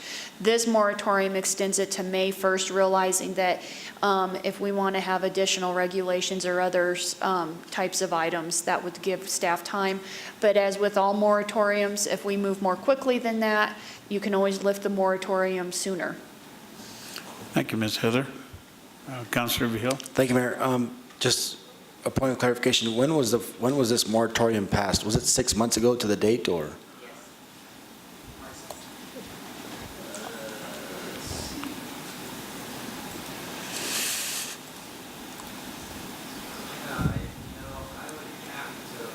Oops, I'm sorry. I would have to pull up the old one because I did not put those dates in the council communication, and I don't know them. Hang on a second, though. I do have ordinance number 6, 2017. March 15th of 2017. So about 6 months ago. I guess I have a couple questions. Is this issue, and I respect what you're saying about getting the feel for the community after this upcoming November's election and how our community feels about marijuana and that. But if let's say marijuana passes, and we think that our community is for this, does it have to go to a vote? Like, would they have to vote to get marijuana consumption clubs in town? No. Or? No, they do not need to vote for that. The discussions that would probably occur afterwards is, do you want to limit the number? Do you want to, we need to look at the zoning code to see if it appropriately limits where it is. Do you not want any limits? Those types of discussions are what is needed. But council can make those decisions without putting something to the voters.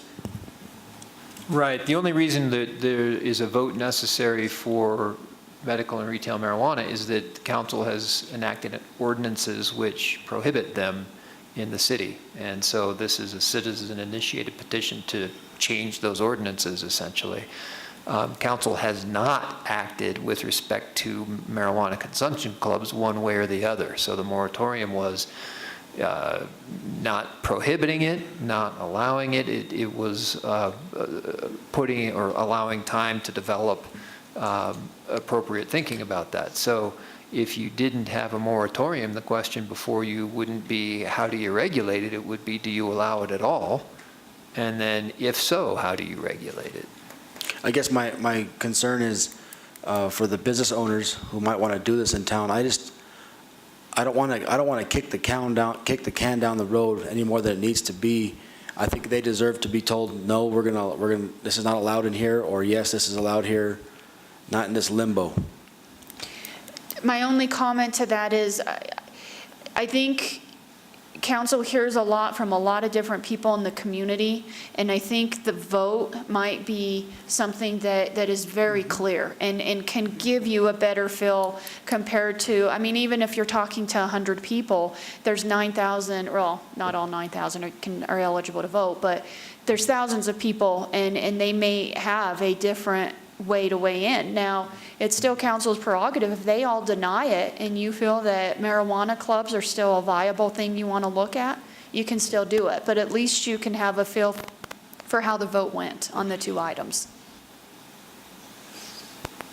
One thing I'd like to add is that at least we've got the ability to place those in in a zoning area that we deem necessary. I think, correct? This allows you time to have those discussions. Have those discussions. Thank you. Okay, Councilor Hensley. So with this moratorium, if we do decide that we want to move a little faster, so we maybe have some direction after the election, things like that, and it's after January 1st, and we feel like we're coming up with a consensus, we could end the moratorium earlier if we decided. Yes, ma'am. Okay. Yes. If there's no further discussion, I'll entertain a motion. Councilor Griego. This is a first reading, so I'll make the motion we pass on first reading ordinance number 25-2017 and set it for a public hearing on September 20th at 7 o'clock or soon thereafter. I've got a motion and a second. Is there any further discussion? Seeing none, start voting, please. Ms. Hawley? The motion carried unanimously. Thank you, Council. We'll move on to committee reports. Who has a committee report? We'll move on to staff announcements. Thank you, Mayor. I know we've had a long night, so I'll try to make this quick. As we've announced, we will be needing to search for a new Public Works Director. Mr. Pat Steenberg has announced his intentions to move to the Front Range and focus on his family and the betterment of his job opportunities. And so we are greatly going to miss him. He's been indispensable to the city. He's done an amazing job with very limited resources. And so we really hate to see him. I do want to see him leave. I don't hate to see him, sorry. Anyways, we hate to see him leave. We are going to try to move quickly. We are very fortunate that Pat was very straightforward with his new employer on how much we do depend on him, and his employer is allowing him to start January, and we will have access to him after that as well. And so we still want to move quickly. We want to try to find a replacement and get them as much time with Pat and try to get that department moved as forward as possible and be on the strongest foundation as possible. So we are moving forward with that. It was also in the paper in regards to our previous finance director and the alleged theft that occurred through her position with the city. I wanted to make sure council, if you had any questions regarding the victim impact statement, it's also an opportunity to provide some clarity on how this process works at this point in time, because I think sometimes it's not always how it works in the movies, and it can be a little confusing once it gets into the judicial center system. Once the charges were filed with the district attorney's office, that for the most part takes it out of the city's hands, any city control, those types of things. The district attorney did meet with us following the offer that they had presented to Amanda and her counsel to answer any questions we had related to that. But I think it's important for people to understand that the city is like any other victim out there of a crime. We don't get to dictate what the district attorney's office is doing. I think the district attorney's office is very responsive to victims and takes into considerations information they receive from victims, but it's still very much their prerogative to offer what type of plea agreement they may want to, and then it's up to the judge on what the judge may want to allow and not allow as well. So I think it's important for people to understand that. I at any time do not want anyone to feel as if we have not taken this seriously, that we have not tried to pursue this as aggressively as we can with the powers that we have. I think it was informative to meet with the district attorney. They expressed to us that this is in this condition with the amount of alleged theft and misuse, the typical plea that they would offer, and I think they put a lot of thought into that. They also put some thoughts into what we wanted to accomplish as a city, as a victim. And those two priorities we had was, one is we wanted to try to limit potential future victims. So we did want there to be something that if an employer does a background check, that there could be a red flag. And I think with the agreement that was offered, that does meet that request that we have. The other is that we want restitution, as much restitution and as quickly as possible. And so I think that was something they balanced with it, with the plea that was offered. And so we want to thank the District Attorney's Office for meeting with us, answering our questions, kind of taking our concerns in, and then being transparent with how their processes work and how they work with the accused. We were given the opportunity, like any victim of a crime, to fill out a victim statement to submit to the judge. In there, we communicated very similar things that I've just shared with City Council. It also lays out the restitution that we're seeking, the potential the city has to recover some of that restitution and through other means. And if we do, we would obviously modify those amounts and make the court aware of it. And so we just, through this process, want to make sure we're transparent, and at no time did we not take this very seriously and want to pursue this very aggressively. And so in regards to that, that's our understanding. We were not aware of the timing of the offer, and for that I apologize that you may have read about that in the newspaper. The chief and I were actually meeting with the District Attorney's Office, and they informed us it was in the paper that day. So that's always fun. So that is something I'll apologize. We were not aware of the timing of that, and we'll try to do better of keeping you guys in the loop in the future. We wanted to let council know that as of the 8th, we will be finalizing all the paperwork related to the financing of the ice rink multipurpose facility. We were able to lock in the 3.07% rate, so we were very happy to be able to move that process forward and get that locked in. I just wanted to share that we continue to work with the District Attorney's Office and our other justice partners in relation to the potential LEAD grant. We are having a meeting tomorrow and working with the county and the District Attorney's Office, some of the providers, and our committee is very interested in that. So I want to make sure, I know council following CML was very interested in making sure we pursue that.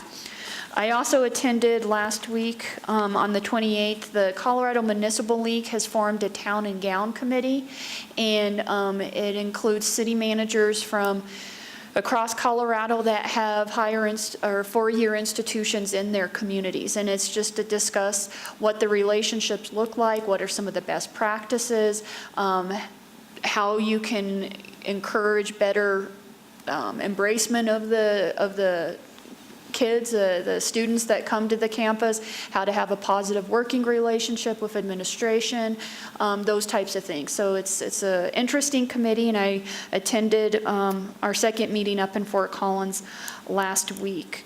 Following that, I believe Dwayne, or Chief Oakes, has a few quick updates, and then we have a few other quick updates from some department heads. Thank you, Heather.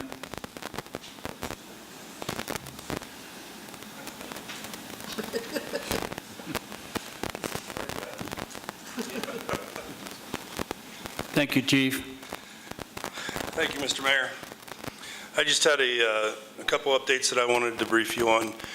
The first one stems from Councilman Griego's concerns about the homeless and camping around town. Our officers are diligently working now that we've been made aware of the occurrence of all this happening across town. And in addition to receiving complaints, we've identified some of those locations, talked with those people, and in the proper circumstances have removed them from the property, whether if they were on private property, city property, whatever the circumstances may have been. So we continue to be out there looking for these types of offenses and working diligently to address them. One comment, if I may, on that, Chief. Nothing against the homeless. Sometimes people come into our community using the term homeless to come here, sell drugs, and rob people. And that's what we're trying to do, is weed these people out. And the faster we weed them out, there's a lot of people that do need the help. And these kind of people make it worse for the ones that really do need the help. I agree with you, but keeping in mind these people also have constitutional rights as well, and we're there to protect them as well, so we do what's appropriate on all circumstances. So the second, any other questions on that topic? So the second topic I do have is, wanted to inform you of a drug operation. Our department and other departments working in partnerships together, we keep addressing the drug abuse, use, and distribution within our city. So Wednesday, we had a drug operation, or conducted a drug operation with the assistance of 4 State Patrol troopers that came in from Colorado Springs. And the operation was successful. We were able to make 7 arrests of individuals that either had warrants or were in possession of narcotics. We recovered a small amount of cash from those people, and then we also obtained a search warrant for residents as a result of this operation. During the search warrant, we were able to confiscate 11 firearms. 2 of those firearms we have confirmed to be stolen. 2 other firearms we found they were defaced. We're very confident because they were defaced that they're going to come back stolen once we're able to retrieve those serial numbers. We were also able to recover over 20 laptops and tablets from the residents. So those are going to be more difficult for us to identify who the owners are because most people don't know serial numbers of those electronic items. But the operation was very successful, and we continue to address the distribution, use, and abuse within our community very aggressively. Thank you, Chief. Councilor Grego? I had a couple of questions for you, Chief. I'm familiar with the area because it's in my district. Who owns those houses? I think that's what we need to go after and find out who owns that house, because right next to it, and I had brought it up to the city manager, there's a lot of junk. There's a trailer, like a little mobile trailer there, or a truck trailer, where people do drugs. And I have this lady that she's almost 90 years old, and her house is at 2 levels. She lives up there on the top. She was the one that was really scared when she saw these cops, and she called me. She says, well, we've been having this problem. They even come into my house trying to sell, thinking that I'm the one buying the drugs and stuff. You know, is there a way that we can, because the people there, they're renting those places, and I don't know who it belongs to. I think there's got to be a way that we go after the person that owns the house and have them clean it up, or have them clean up these drugs and stuff. As far as the owner, I don't know the owner's name right off the top of my head. I have talked with him. I spoke with him the beginning of this week, and he has already evicted the people that he was renting to. Unfortunately, a lot of these owners do not do background checks. They don't know who they're renting to, and if there is activity, they're not aware of it until we get involved or we make them aware of it. If they are a nuisance, we can go after them in that manner. If they're part of the distribution, we can also go after them in that manner. So there's different circumstances to each of these houses and these residents. So we do what we can, and we hold everybody accountable that we can. What can we do about the trailer there that is being used? And it's a small little, you know, it's those trailers you put on the back of a truck. Okay. But it's being used as a home there. Is it in the backyard of that property? Correct. Okay, I wasn't aware of that. I know we've addressed that specific address in the past with weeds and trash and other items, and they've cleaned it up, or they did in the past. I haven't. It's in a fenced-in area. It's hard to see. I know the neighbor that you're talking of. We've met with her several years ago in reference to the same type of complaint. She sees it because she's on the second story. We can't see it when we drive by. Sure. We can definitely meet with her again. Okay, I appreciate that very much, because there is a big problem there, and people are living there in that little, and the same thing is happening down on Railroad Avenue. People are living in little trailers, you know, and that's something that I brought it to the city manager's account, and hopefully we can address that too. Well, that brings up a good point, Councilman, that, unless it's reported to us, we're not aware of it. Okay. We may not see that activity, especially at night when they do occupy those camper trailers or whatever they're occupying. So it's very important that the citizens make those reports to us, keep us informed. As I've always said, that we only have a couple set of eyes out there at any point in time, and we rely on the community to help us see those things that are happening and report them to us. Okay. Thank you, Chief. Thank you. Chief, Councilor Coleman? I'm sorry. I'm sorry, just to add on a little bit to what you said right there is this, we cannot emphasize enough for people to call the police department. I think we were discussing just today that reading on social media that someone may have had a break-in or some vandalism. Even if they don't think we're going to be able to track down the person, knowing where this activity is taking place is very helpful for the police, and they may know of how it's connected to another crime that happened in the same area. And so we really do need people to contact us when some of this stuff is happening so we know what's going on where, and it just helps us better know how to do our coverage. Thank you. Chief, I would like to commend you and your team for taking those drugs off the street and putting those drug dealers in jail, and I hope they get what they deserve. I have a question for you. From talking with people in the community, sometimes a drug issue comes up, and some of the people are concerned about their identity if they were to report certain type of criminal activities in their area. Could you elaborate the process so people will know that what it is and that they can, that there is safety in them still confiding in the police department, letting them know if there's some type of drug activities in their communities? Sure. The easiest way to remain anonymous is to report it through Crime Stoppers. The phone is physically in the CSB Dispatch Center, and that's 589-5111. They don't have to leave any type of identity. They can always come to us in person as well, and we don't reveal identities of people that speak with us or provide us information. The only way we would have to is if it's ordered by the court, and there's been we've taken stance on that when we have confidential informants that we don't reveal them. So we do take that precaution as well and don't reveal our sources.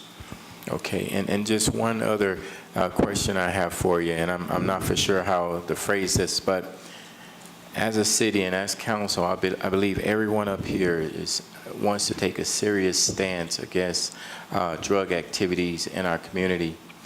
And I just want to get your thoughts on, down the road, if we decide to be a little bit more progressive and decide to set some funding or aside for a reward system for successful drug bust, what are your thoughts on something like that? Well, we have that ability now, but like you're saying, we don't have a whole lot of funds. Through Crime Stoppers, they have an award system set up, so if they provide information through Crime Stoppers, they're giving an identity number, and that's the way they stay confidential. And if that information that they provide to us leads to the arrest or in successful prosecution of a person for a specific crime, they have a flow chart of what type of crime or what kind of conviction it was, and this is the amount of compensation that we can give them. And then our representative from the police department, who is Captain Anderson, will be the only person that will know the identity, because he has to obviously meet with them and provide them with the reward that Crime Stoppers pays out. So one person will know, at least by face, who that person is, but that's the only person, and it stays anonymous from that point. So we have to meet with them and provide them with the cash that Crime Stoppers comes up with. Now, if the city were to set aside a specific amount of money, we do and have in the past paid informants for information. Again, it has to lead to a successful prosecution, and we have to confirm that the information is accurate and good for us to do that, and that's why we say the prosecution. So it has happened in the past where we have some investigative money that we can use towards that as well. So there are ways to compensate people for their information and talking to us if we need to. Thank you very much, Chief. You're Appreciate welcome. it. Chief, I just want to tell you how proud I am about our police department. I think I see you guys out there all the time, man, you got a lot on your plate with what we're dealing with, the drugs and a lot of stuff that's going on. I just want to commend you, man. Keep up the good work. I know it's hard out there. Thank you. We do our best. Thank you, Chief. Thank you. Ms. Heather? It looks like Pat is next to give a construction update. Thank you, Pat. Thank you, sir. Just a few quick little items on construction. The Parks and Cemetery building is coming along nicely. They're doing the interior painting this week. After that, they can start with trim and doing some of the finish textures and things. So that is still on schedule for opening first part of next month. The ice rink will actually start to... Multi-purpose facility? The ice rink and multi-purpose facility. I'm sorry, I've said it so many times, I abbreviate it. We will start seeing steel going up in the next week, maybe 10 days. Just waiting for the concrete that they're pouring right now to reach a certain point of cure before they put that weight on it. We're still working on the mix design for the cold slab. It has two types of concrete. One is the site concrete and the perimeter concrete that'll be under the locker rooms and all of that. And then there's the actual cold slab, which is under the ice, and that's a very specialized mix. So we're still working that out. That's a spec that none of the local plants have ever batched before. So we're having some issue getting that just right where we want it, but we'll have that figured out soon. First Street, all of the other utility contractors are out of the way now, except for replacing a couple of the existing poles out there. So we are able to have a little more freedom to do what we need to do. We're gonna rush through that as best as we can. We are hoping to, I've got them staged now to phase it so that we're looking at Friday afternoon. We hope to have First Street open west from Edgemont to Faculty to get that traffic into married housing and so people can access the parking lot at the library. And then it won't be paved, it'll be a gravel road basically. But then we'll get, hopefully about 10 days later, we'll get the intersection of Pike and Murphy and First open, and then we'll work on the middle piece. So that's coming along. And on Second Street, the sewer main replacement project, contractor is still fighting groundwater, but it's dewatering better than it was. And hopefully we will, as we go west, we're climbing. We're going up in elevation, so going uphill, so hopefully we'll be out of that groundwater soon. And that can proceed a little faster. Pat, how far east on Second Street is that construction gonna go? We started at San Juan, and we're going to go west. I believe it's 4.5 blocks to the alley west of Alamosa. Thank you, Pat. Yes, sir. Yep. Appreciate it. Thank you, Pat. Thank you. Just a little bit more information. Andy, go ahead and come up. We have been talking to the Boys and Girls Club in relation to the ice rink multipurpose facility. Because we're going with the still look and low cost and that, we want it to look cool and industrial, but we're talking about working with the Boys and Girls Club and maybe having it as an art project for them as well. So it won't be just crazy, do what you want. It will be somewhat organized, but it would be a neat way to involve the youth and kind of making it their facility as well. And so just wanted to make council aware that we're having those discussions. Thank you, Ms. Heather. I've been talking to a couple of people out there. They want roller derby. Thank you, Andy. Roller derby, rollerblading, we will have some kind of roller activity, probably multiple. A quick update on Parks and Rec business. Most of you know we had public outreach last night, and it was great and unique in that We were prepared for a bilingual meeting, but we ended up not needing it. But just to be on site to really try to reach these folks, we make a concerted effort to hear the opinions of the people in this neighborhood. So it went really well. This area, the southwest portion of Alamosa, was identified in the comp plan as being underserved in terms of park area. So credit to Pat and Heather. We see maybe a dual purpose opportunity here with storm drainage and potential park space. So the feedback was generally positive on this. We're very in the infancy of this project, just gathering public feedback on amenities.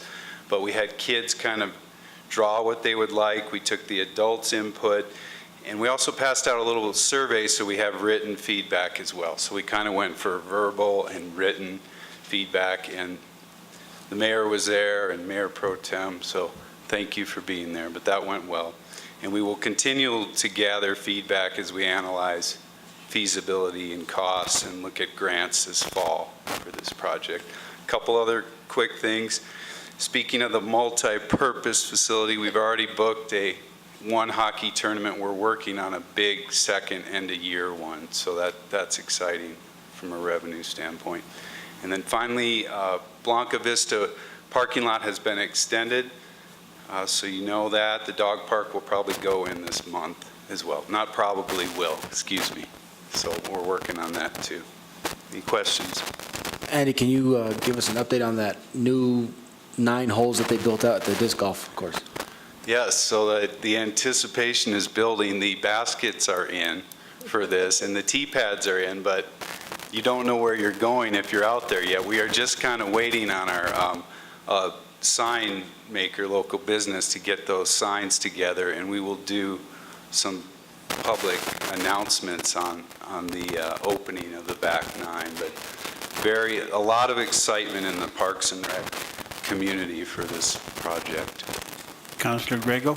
I guess a question for maybe the city manager. On this new dog park, did we look at the reducing the speed in that area right in front of the golf course? Because right now it's at, I think it's at 40.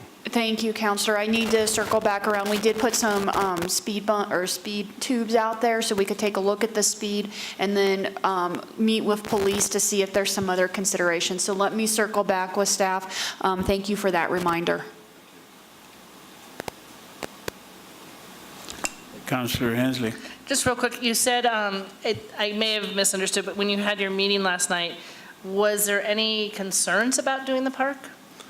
Yeah, there's been a few concerns raised, some proximity to their backyard, maybe typical you would see with park creation. Also, the area being right now, I don't know if it'd be actual well, it certainly is some kind of wetlands because of the drainage. So there is some opinions to, would we be removing all those wetlands? Well, that gets into all kinds of issues, but I think from a city perspective, we would like to keep some character of that through trails, conservation, nature trails, zero-escape type landscaping. Those were the main concerns we've heard, other than, monitoring. Will this park be monitored? Will it be safe? Something we hear about all our parks. So those were kind of the concerns expressed.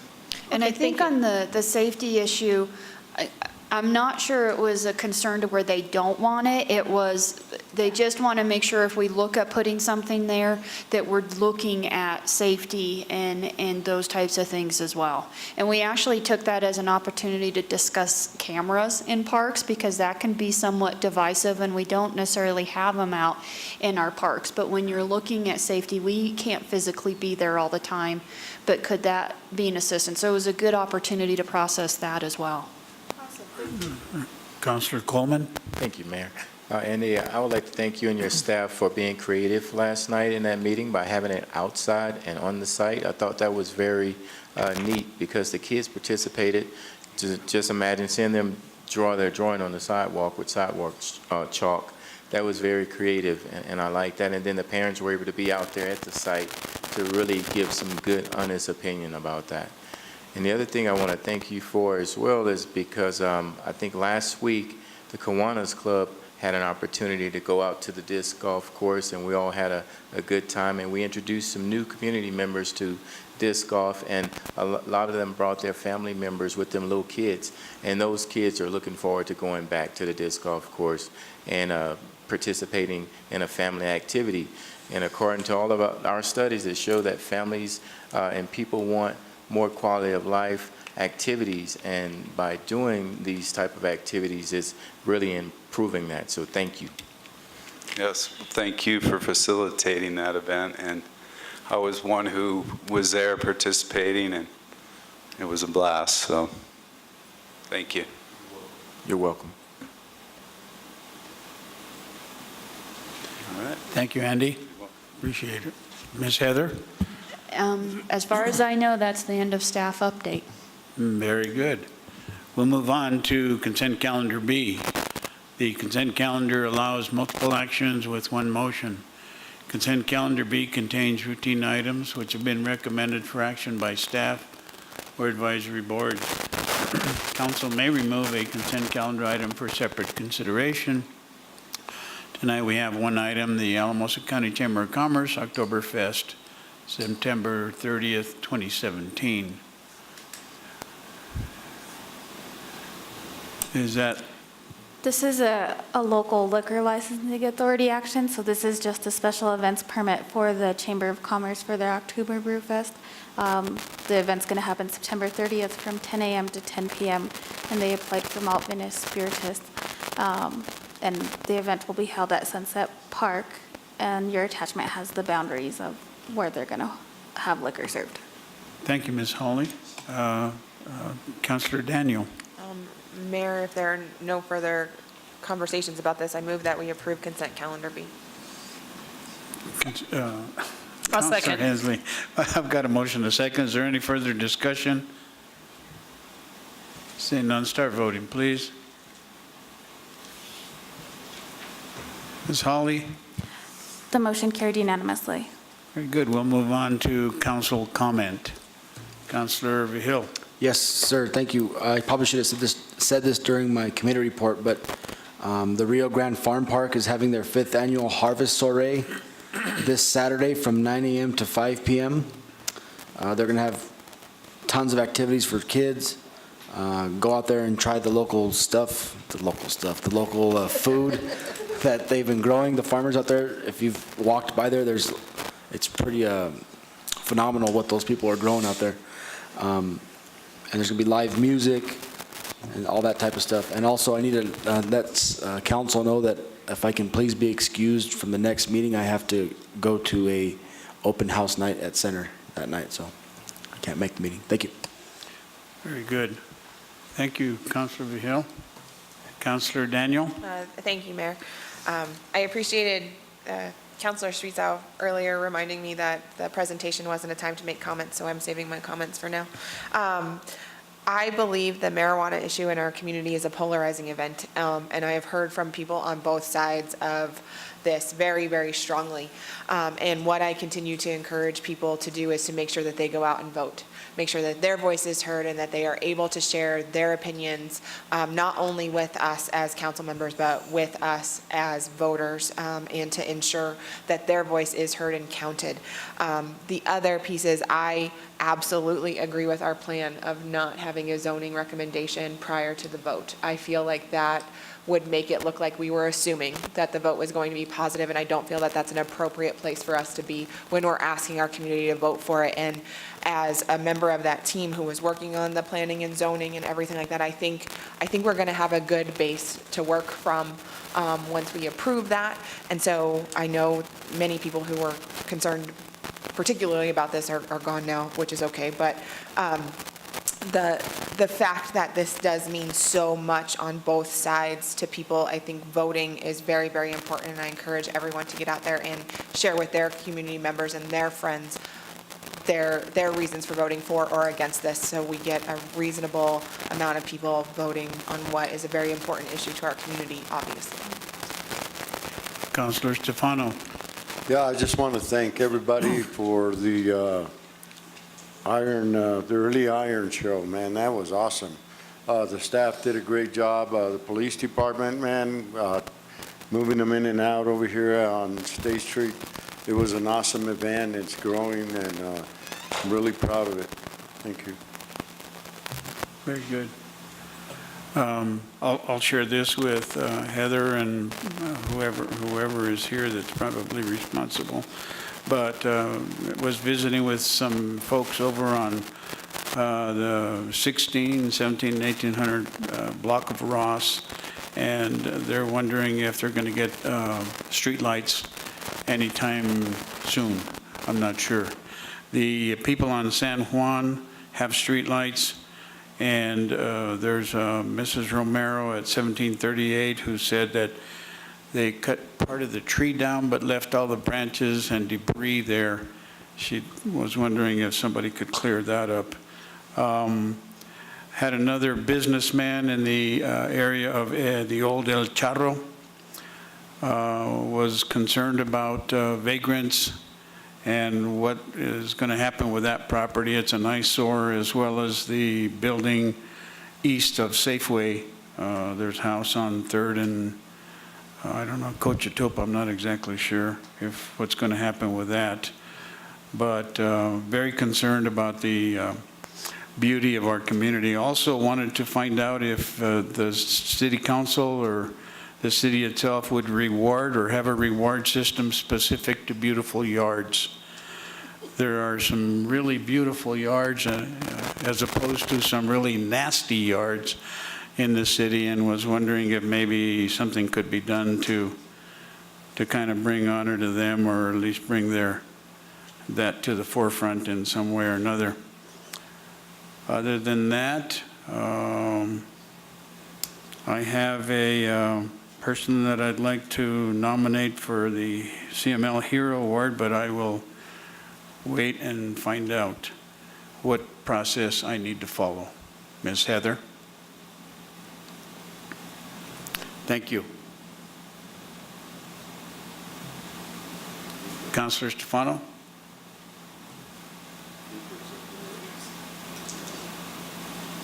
Yes. We have a need for an executive session. I'll entertain a motion. Mayor, I move that we move into executive session pursuant to Colorado Revised Statutes 24-6-4024F for personnel matters, evaluation of the city attorney. I've got a motion. I've got a second. Is there any further discussion on the executive session?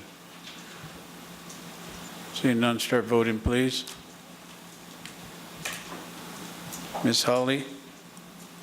The motion carried unanimously. Thank you. And after our executive session, we will move back into regular session. No further business will be discussed. We'll take about a 5-minute break.